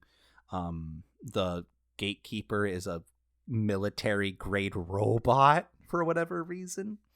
Odin teams up with our boys to get out of there. They get out of there. Odin goes and retires in Kansas, I guess. Some sort of like hayfield nonsense. Yeah, I was very confused as to where he was from. It was very nondescript. Like Midwest, somewhere in there. Then we have some just like very cool matches. We're introduced to the concept of war games, which is the first time that they start bringing in Tiger the Great the Third. But they were calling him the Third to begin with, because no one knew that he was Tiger the Great. He was Tiger the Great's grandson. We get a filler match, or you get a filler episode where Fujiwara. So by this point, we've learned that Fujiwara is an old coach from Tiger's Den who has defected. Well, we haven't learned that yet. I think we have. Because we learned that when he faces Tiger the Great. Well, actually, no, we don't even learn that then. We don't learn that until, like, before the final wars. I swear to God. Don't, like, because they have their little confrontation, Tiger the Great and him, and that's when we learn that he was their coach, I thought. We will soon learn that Fujiwara Mask is a defected coach from the Tiger's Den. But he wants to help out this little nothing town whose industry is starting to die. So he holds like an independent match. There's a lot of shenanigans about whether or not it's going to go off in time. We get another gimmick match, which is a street brawl match. You take it outside of the rings. Anything's legal. That's where they're like when they're throwing street vendor food on them and all of that. Then we get the War Games. The War Games is a very labored concept that in practice was really fun. So like 100 wrestlers in this big arena. And in the center is this pyramid. And on this pyramid, there are 5 rings. And you have to eliminate someone at the bottom to go up to the first ring. And you have to eliminate someone from that first ring to go and then go and then go. Pinfall or submission. Great, very fun melee. There's some very cool moments. This is where Fujiwara squares off against Tiger the Great, and he goes, "Hang on." Well, like they like clash, and then like they go back, and then Tiger the Great's like, "Keiji," like he says his name, for the first time, and that's just kind of the first hint, like, oh, what is Fujiwara's deal, Yeah, and then Fujiwara. The first hint is when he's up against Tiger Mask, like in like episode 3, and Tiger hits him real hard, and like for a second he just goes like, "All right, we're doing this." Oh, and yeah, just like hands Tiger his ass for a couple seconds. He's like, "Oh, hang on, I'm going too hard," and then scales himself back. But like, yeah, this is the first time that like we're hinted at that he has Tiger's Den connections. But like, yeah, then he immediately goes, oh no, I'm just a silly local wrestler, haha. Then he does like a little dance to get the crowd on his side. Yeah, he goes at it, he loses, and then Tiger Mask and Tiger the Dark meet up in one layer below Tiger. It's literally the 4th layer. Yeah, it's like the one before, and like, God, that was such a good fight too, dude. So they do a couple of in wrestling. Feuds end at pay-per-views, or they're bad feuds and they keep going because the creative team doesn't know what to do. But a pay-per-view should be the end of a feud. In this context, we don't know that the Third is Yellow Devil. Plot twist, the Third is Yellow Devil. Is like the original Yellow Devil. The first time you get introduced to the Third is during Hell in the Hole, Yeah. And I swear to God, the second I saw him, I knew, because he was literally wearing the exact same style of suit that Yellow Devil is wearing in the opening. Like, it's white, it's not red, but like he literally had the same pose and everything. I was like, oh, this guy's clearly. I knew because I'm like, oh, that's the new big boss. So he's going to be it regardless. And it's like pretty hard confirmed pretty early. But our boys don't know that. So Takuma's like, if I kick his ass, I'll become the champion and I'll have enough sway for GWM to pull out the Yellow Devil. And Naoto goes, if I win that, I'm the champion and I can challenge whoever I want, and I'm going to name a challenge for that Yellow Devil. Yeah. So because the show can't end here, but we also can't canonically confirm that Takuma is stronger than Tiger Mask, because if Tiger the Dark is stronger than Tiger Mask, then people are going to start cheering for him, and then Tiger Mask's sales goes down, and then this entire feud goes to hell. So what do? Well, interference. And so Kevin comes out of nowhere with a flying elbow to Tiger's neck, which then lets Takuma get him into the Darkness Driver, which is just a Tombstone Pile Driver minus the theatrics. I do love the name Darkness Driver. Darkness Driver. And then we have like this brief intermission before going up against the third. Yeah. Also, honestly, something that I love about this is like, you know, these characters do have these like named moves, which is a very like shonen anime thing. It's a very wrestling thing. But it's also a wrestling thing. But also, they don't scream the names when they do them. It's the commentator that says them, which is so like, it's just kind of nice when you have these people fighting and they're not just screaming out the names of their moves at every turn. Yeah, like it literally is like, not literally, it legitimately is a nice change of pace where it's like, yeah, you need to save your air for getting your core engaged enough to lift this guy. You don't have the energy to scream. So having the commentators is a very nice conceit, and it also stops it from like being the JoJo's thing where it's like, oh, hey, this cool character. Well, people want him around, but he can't be combat viable. So now he's part of the 7 people who are explaining what JoJo's doing. It's like, no, the commentary will explain what's happening. And that's their job. Yeah, exactly. Yeah, and so Tiger the Dark versus the Third. Very fun match. The Third sandbags for a while. And then he's like, all right, cool. You have gotten stronger. Now. Kicks the shit out of him. And in Takuma's defense, he puts up a good fight. Like, it's very interesting. It's very well choreographed. But he's like, okay, so before the match actually started, Takuma was like, bet our masks on it. We are masked. Like, you loser gets unmasked. Well, because this is like the point where he's kind of figuring it out, right? Yeah, he's like, I think you're the guy. But it isn't hard confirmed. And then he hard confirms it though once like they start fighting. Yeah, once he like fighting, picks up, he's like, yeah, that's me. I'm gonna fuck you up. Yeah, you're much stronger than you were 3 years ago, huh, kid? Hits him with the Devil Tornado, hits him with the Devil Crush. Very fun fight, but the Devil's Crush doesn't put Takuma away because he catches his foot on the edge of the ring, which was super hype. Yeah, he counters the top rope move by locking himself into the turnbuckle. Very classic wrestling, very hype. And so the Third's like, oh, don't think you've got me beat, because those aren't the Third's finishing moves.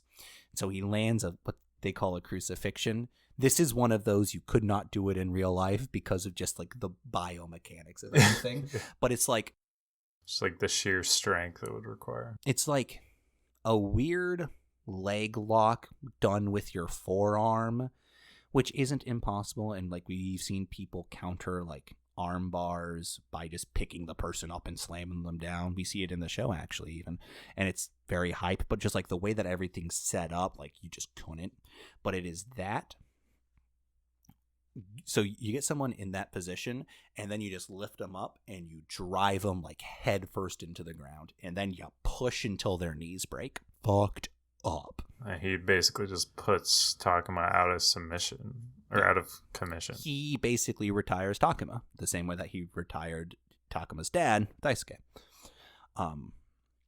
And then because it was a mask match, takes off the hat, like the mask, and this is where Naoto goes, "Oh no, okay, oh god." But we also forgot to mention that Tiger Naoto, he like did his new killer move on him.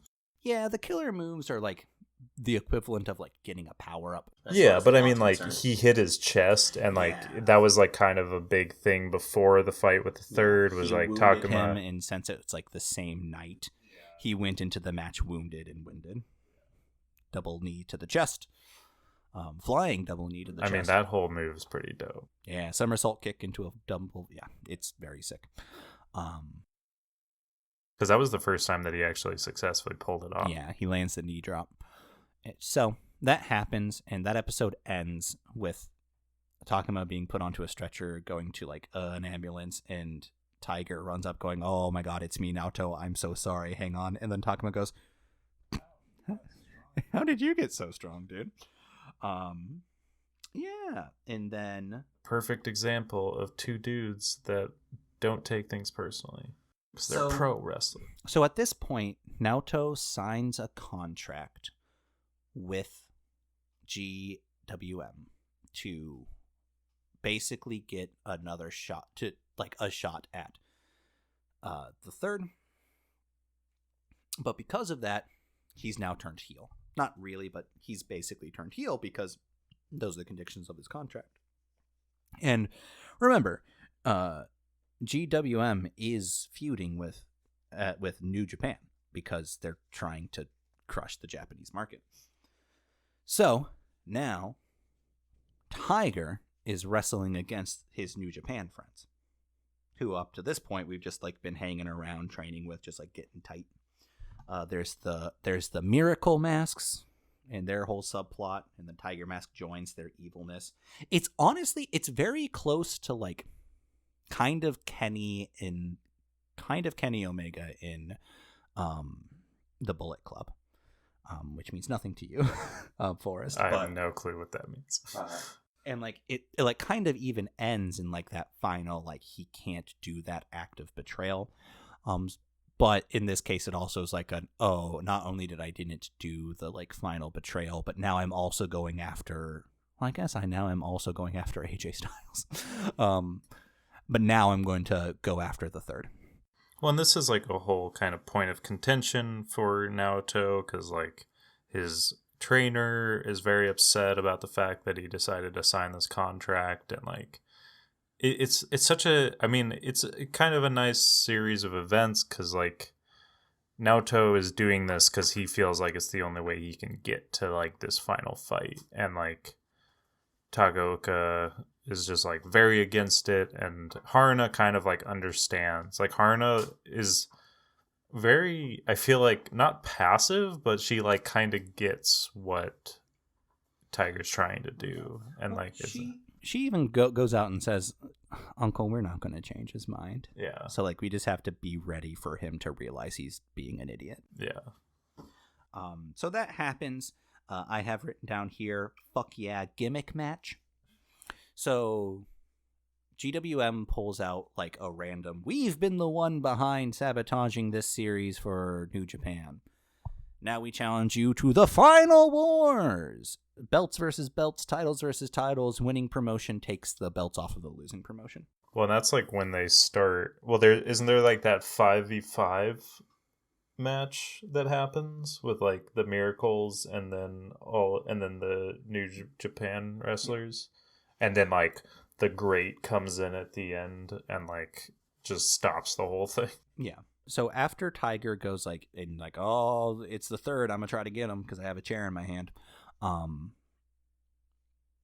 His contract expires pretty much, and so now he's in sanction matches, which is basically he's going to get punished for turning against the terms of his contract, but not like technically.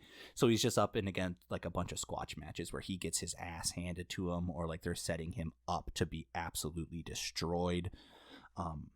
This is one of my favorite gimmicks it's not a steel cage match, but there's like a steel lattice work that was a dope match over the ring, and I think it's like Miracle 3 takes off his mask, and underneath this mask is another mask. Miracle 3 takes off his mask, and it's like Gravity Mask or Universe Mask, I forget his name. He's like a high flyer specialist, and so he's like doing all of these crazy corkscrew like dives off of this ladder, like this lattice work. Tiger rallies off of some cryptic help from Fukuwara. Not a lot happens for a little bit. Tiger gets another couple of squash matches where he's just like getting got. There's a very, very cool moment where he's set up in a lumberjack match against Miracle 4. And a lumberjack match, for those of you who don't know, and they describe it in the show, is you have the wrestlers and then you have entourages on the outside of the ring to force wrestlers back into the ring. Nobody can run. There's no escapes type thing. In practice, it always ends up being like a big old brawl, but like someone falls underneath the ring, they get beat by like the team and then pushed back in now that they're weakened. But at this point, Tiger doesn't have an entourage. He doesn't have any seconds because he's turned on New Japan. So they're like, well, no, we're not going to be there for him. And he's getting his ass kicked so bad outside of the ring that Haruna's about to come in and help. And then Ryu's like, Haruna, what are you doing? And she's like, I'm going to help because I need to help because there's no one else. And Ryu's like, you don't do that. And she's like, let go of me and I'm going to go do that. And he's like, no, I'll do it. And then New Japan. Well, yeah, he's like, no, you don't have to do it because we're going to do it. Yeah. And then New Japan runs in to save him. And it's sort of like a let's kick GWM's ass together. I kind of like this moment because I feel like the way that they kind of bring everyone back around to like this friendship was written really well, because before this New Japan was also getting their ass handed to them in a different match, and Tiger came to their rescue. Wasn't that during there was a match where Tiger where I think the Great was messing with the like head guy of New Japan Wrestling. Oh yeah. And then Tiger kind of like butted in. It wasn't a match. It was post match. The GWM guys were just using their numbers to like brutalize the New Japan guys, and then Tiger runs in and evens up the numbers. Yeah, and so like that was like one action, you know. And it's like it was nice because it was like, yeah, Tiger did this one thing, he's not fully accepted by them still, but then, you know, he's kind of getting his ass handed to them, and they kind of come around too, and they're like, you know, he's not against us anymore, like we just don't need to hold it against him, you know, and then they help him out. Yeah, and now we're friends again. We established the final like fight arc, which is a series of 5 matches. Whichever promotion gets the most wins it all. Final Wars. They do they're talking about the card a bunch. A real human being whose name I forget is decided to be the curtain jerker, which is the wrestling term for the person who has to open up the match. I just really like the term curtain jerker. Yeah, there are a couple of pretty interesting, like there's a single match, there's a tag match, there's a 6-man tag. I have written down here, why no disqualification? Because it was like, okay, cool, they had their one. Why aren't we DQing? You'll think that way a lot if you watch tag matches. Long and the short of it is somebody gets injured. And so New Japan, it's 5v5 in this final series. Well, their 5th person doesn't show up because it's not like a free agent, but it's Naito. I forget his name. Yeah, Naito. Is he like Spanish, Japanese or something? Like I was confused about. I'm almost certain that who he is, and I can't remember. Well, I was looking at their roster in real life, and he does exist. I'm almost certain that who he is. So, if memory serves, he was a Golden Boy. And bear in mind, I'm American. It's very hard to watch New Japan consistently in America legally, without paying for it. That is the big part.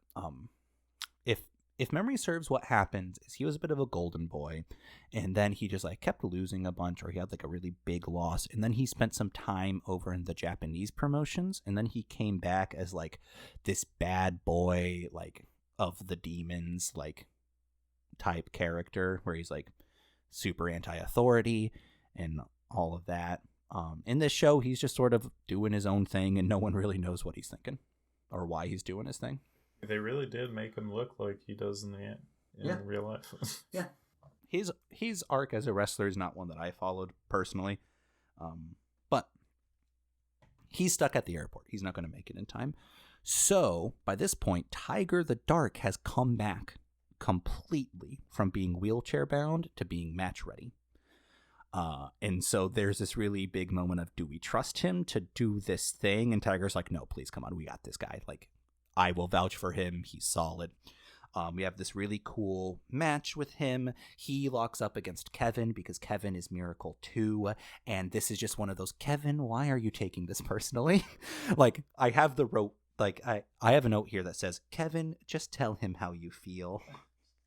But yeah, Tiger, or like Takuma going from like Tiger's Den to joining New Japan for this match, like that happens all the time in wrestling, and that like arc is the closest thing in wrestling that you're going to get from like an enemies to lovers arc.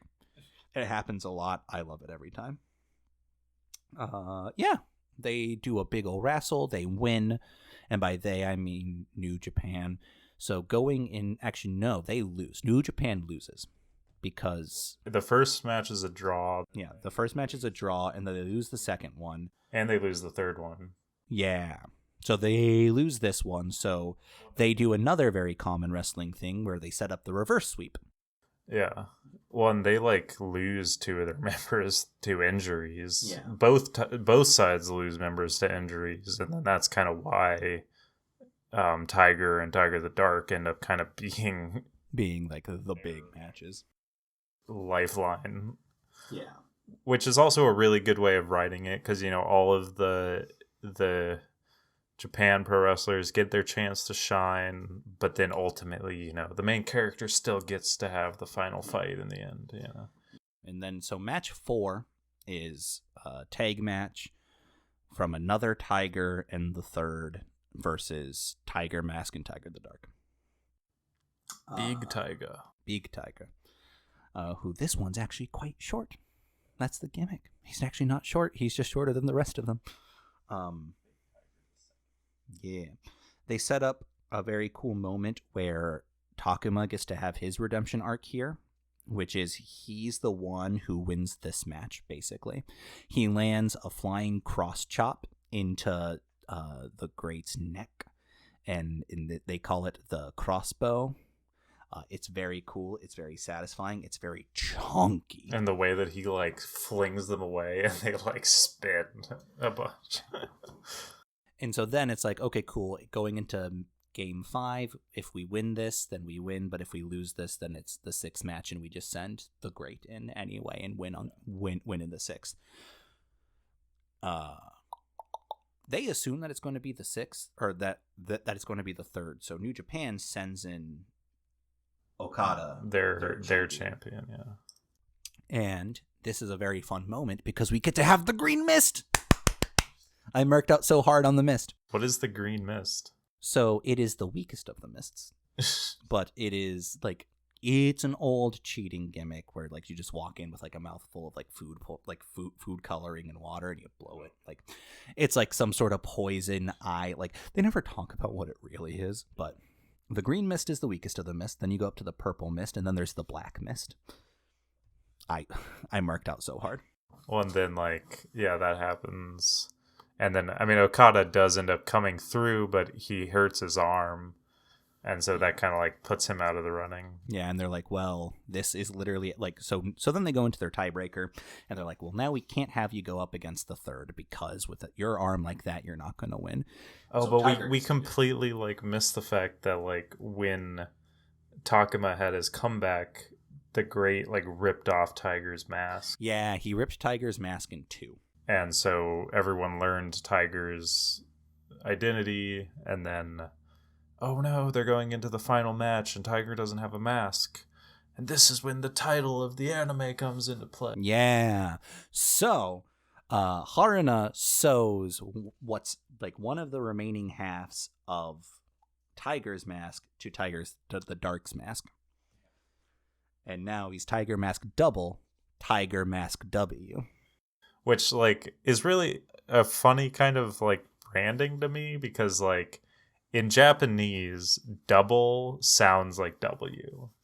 So, like, I don't know if it was a conscious decision to just go with the W in English instead of just calling it Tiger Mask. I think branding a show Tiger Mask Double would just be weird. Yeah, I know. It sounds like a thing you would order at a bar. Well, yeah. I'll have a Tiger Mask, make it a double. Yeah, but it's like, Tiger Mask W. Yeah. And then Tiger goes up against the third. And this is honestly a really nice way of doing it because Takuma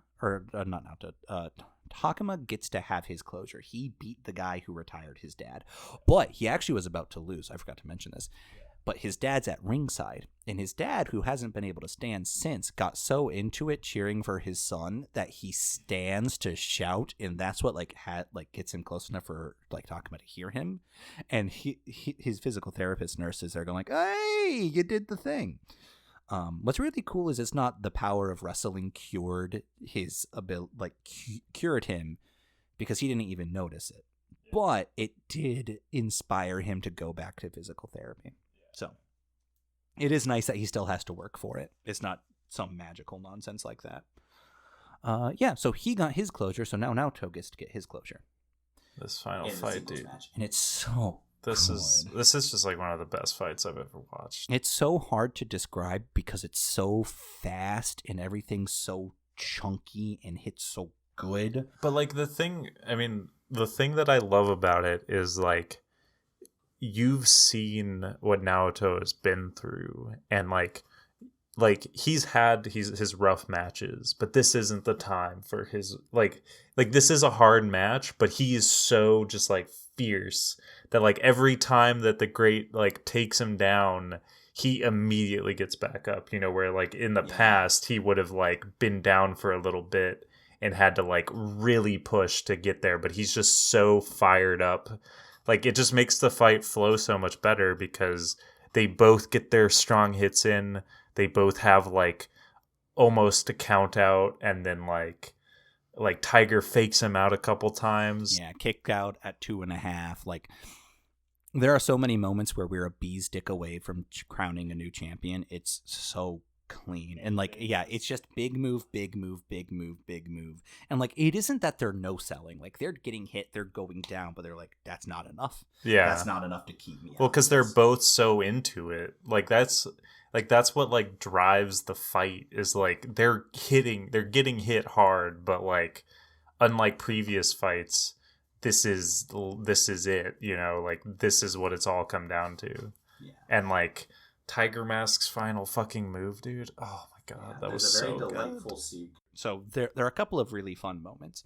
The first being Tiger starts getting the upper hand by surprising the third with the Dark's moves.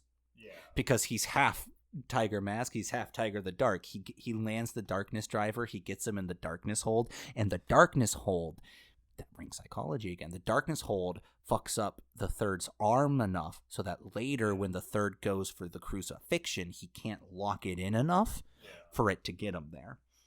Oh yeah, that was really good. Yeah, because like everyone thinks like, oh, Tiger's out because he like gives a huge scream, but then like it wasn't enough, and then Tiger gets to counter the Devil's Crush in the same way, where he like hooks his foot into the turnbuckle. He takes like 7 Devil Tornadoes, like he just gets cut up across the chest. Like, oh my god. Well, and like Okada, like the champion for the New Japan Pro Wrestlers, like he has a great line where like Takuma is like he's got my moves, and he's like he's fighting with you.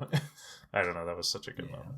But yeah, the final sequence, Tiger goes in. So at this point, Tiger has landed his second signature move, the Tiger's Fangs. Oh, dude, I love this move. Where it's a jumping axe kick and then in the point of impact, bringing up the other knee to like sandwich like, them.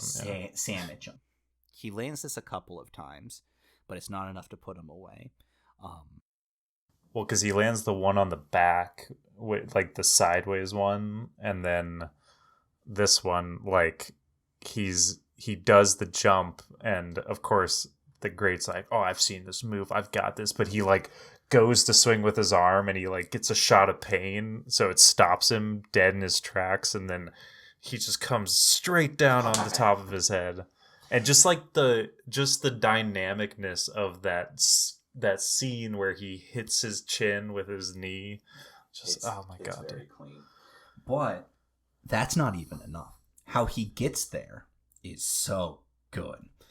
So, what do you mean how he gets there? Tiger goes back to his first finishing move, which is the somersault kick into the double knees to the chest. And that was before this. Yeah. Oh, is that? it Yeah, because this was the final move. Either way, it's the best part of the match. Yeah. It is so clean. Tiger goes for it, and everyone's like, "Oh no, he's going to counter it though," and he does. He lands the knees to the chest. The third just tanks it. It hurts, but he tanks it, and then he grabs the legs to put him in like a powerbomb situation. And Naoto goes, "Ah ha ha! You're putting me in the momentum for a powerbomb. I'm going to take that momentum and do a flip and land on you on the ground." Oh yeah, and that was such a good anime shit. That is the bodies don't move that way enough to do this in real life, but God, you would. Oh, well, yeah, and then that was like, that pay-per-view. I mean, that was the thing that kind of gave him the win. I mean, it was like it was everything gave him the win. Like it was just such a good fight. Everything had like it all built on itself. And when the music hits, oh yeah, the music. Well, is that the moment when it hits? Because then it just like picks up from there, and like the theme kicks in, and then when he finally gets that one last tiger fang on his head, and that just like knocks him clean out. Like he like spits through his mask, like he just like barfs basically, and then he just collapses, and you're just like, yes. And then there's a very delightful moment where the GWM announcer, who's there to do a job, he's there to announce, so he's like, what an exciting conclusion, blah blah blah blah, and then he goes, oh no, what does this mean for GWM? And then Fukuwara just goes, hang in there, man. Well, and then also I love how like earlier in the match when Tiger has him in the darkness hold, Miss X like walks up to Mr. X, and she's like got a towel, and he's like, what's the towel for? And she's like, I don't have the authority to call this quits. And then after the fight ends, she's like, I'm sure you wish you threw in the towel. Yeah. But she's like smiling. Like I love that, because like she's just kind of like done with it. She's just like, okay, whatever, we like, lost. Her job from Tiger's Den was to crush the Japanese market.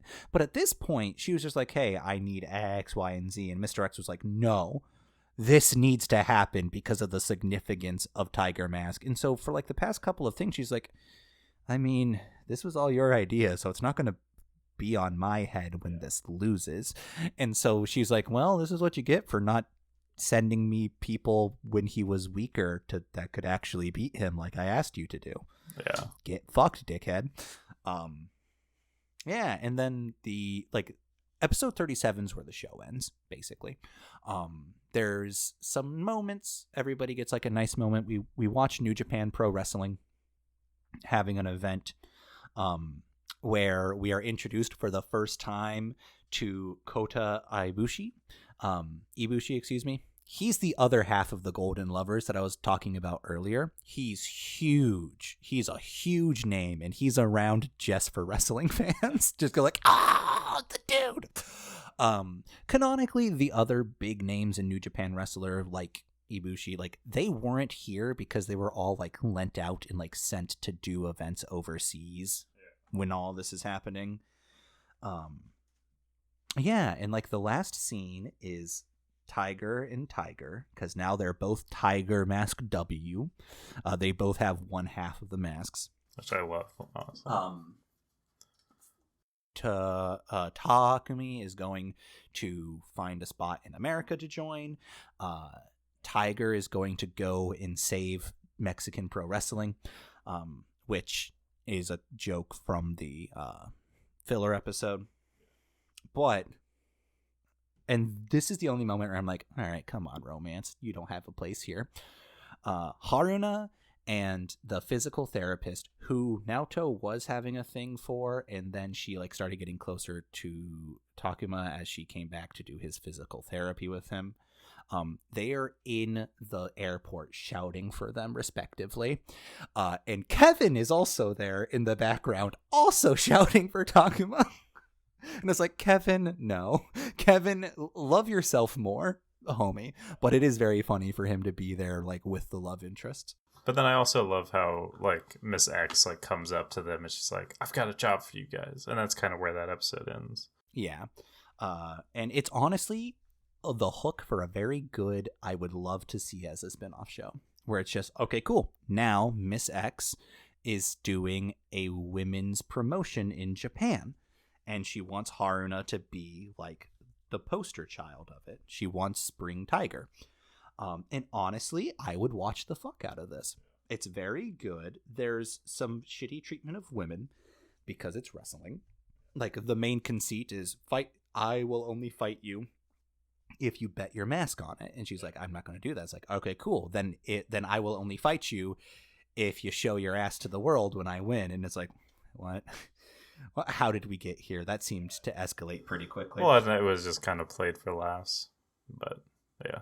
That final episode was pretty good. I mean, I liked... The fight was very good. Oh, yeah. The fight... We got to have Haruna get her own, like, I'm going to be a tiger, and, like, what it means to, like, ferociously want pro wrestling in your life. And she lands a swinging guillotine kick through the middle of the ropes. Anybody who watched wrestling as a kid, it's the first half of the 619. Rey Mysterio was your hero. Don't lie. Yeah, and it was just like a successful match. It was very fun. Oh, and I like how Miss Sex kind of just like came around and like just kind of wanted to be pals with them. Yeah, and it's like she did some shitty stuff, but honestly, like nothing. I mean, like I don't know. Yeah, there was a little bit of tonal dissonance between when Tiger's Den are evil, and just like assholes evil. And like a lot of what Miss X does is just asshole evil, but like in the early game it's like they're all pretty evil, but like as the show goes on, Miss X is just sort of an asshole more than anything. It's weird. Like she never did anything that like explicitly I don't know, maybe she did ruin some people's lives.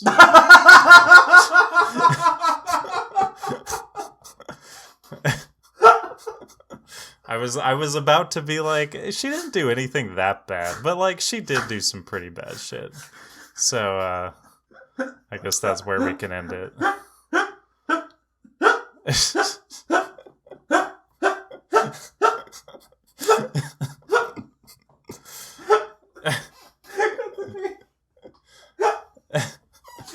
Sorry, I made you laugh so hard.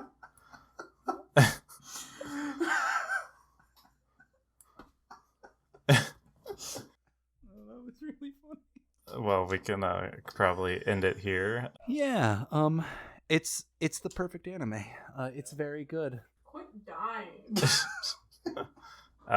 Well, my name is Forrest. And I'm Jack. Forrest, I don't use social media. I'm bad at it. But you have some things. Yeah, I make music. I go by the stage name Boostello. You can find me on YouTube. You can find me on Spotify, Bandcamp. I've got another side project called Prism Ship. That's PRISM. That's just kind of my more upbeat dance Boostello music. has 2 L's, by the way. Yeah, Boostello is BUSTELLO. Please check it out. Thanks for listening. Bye.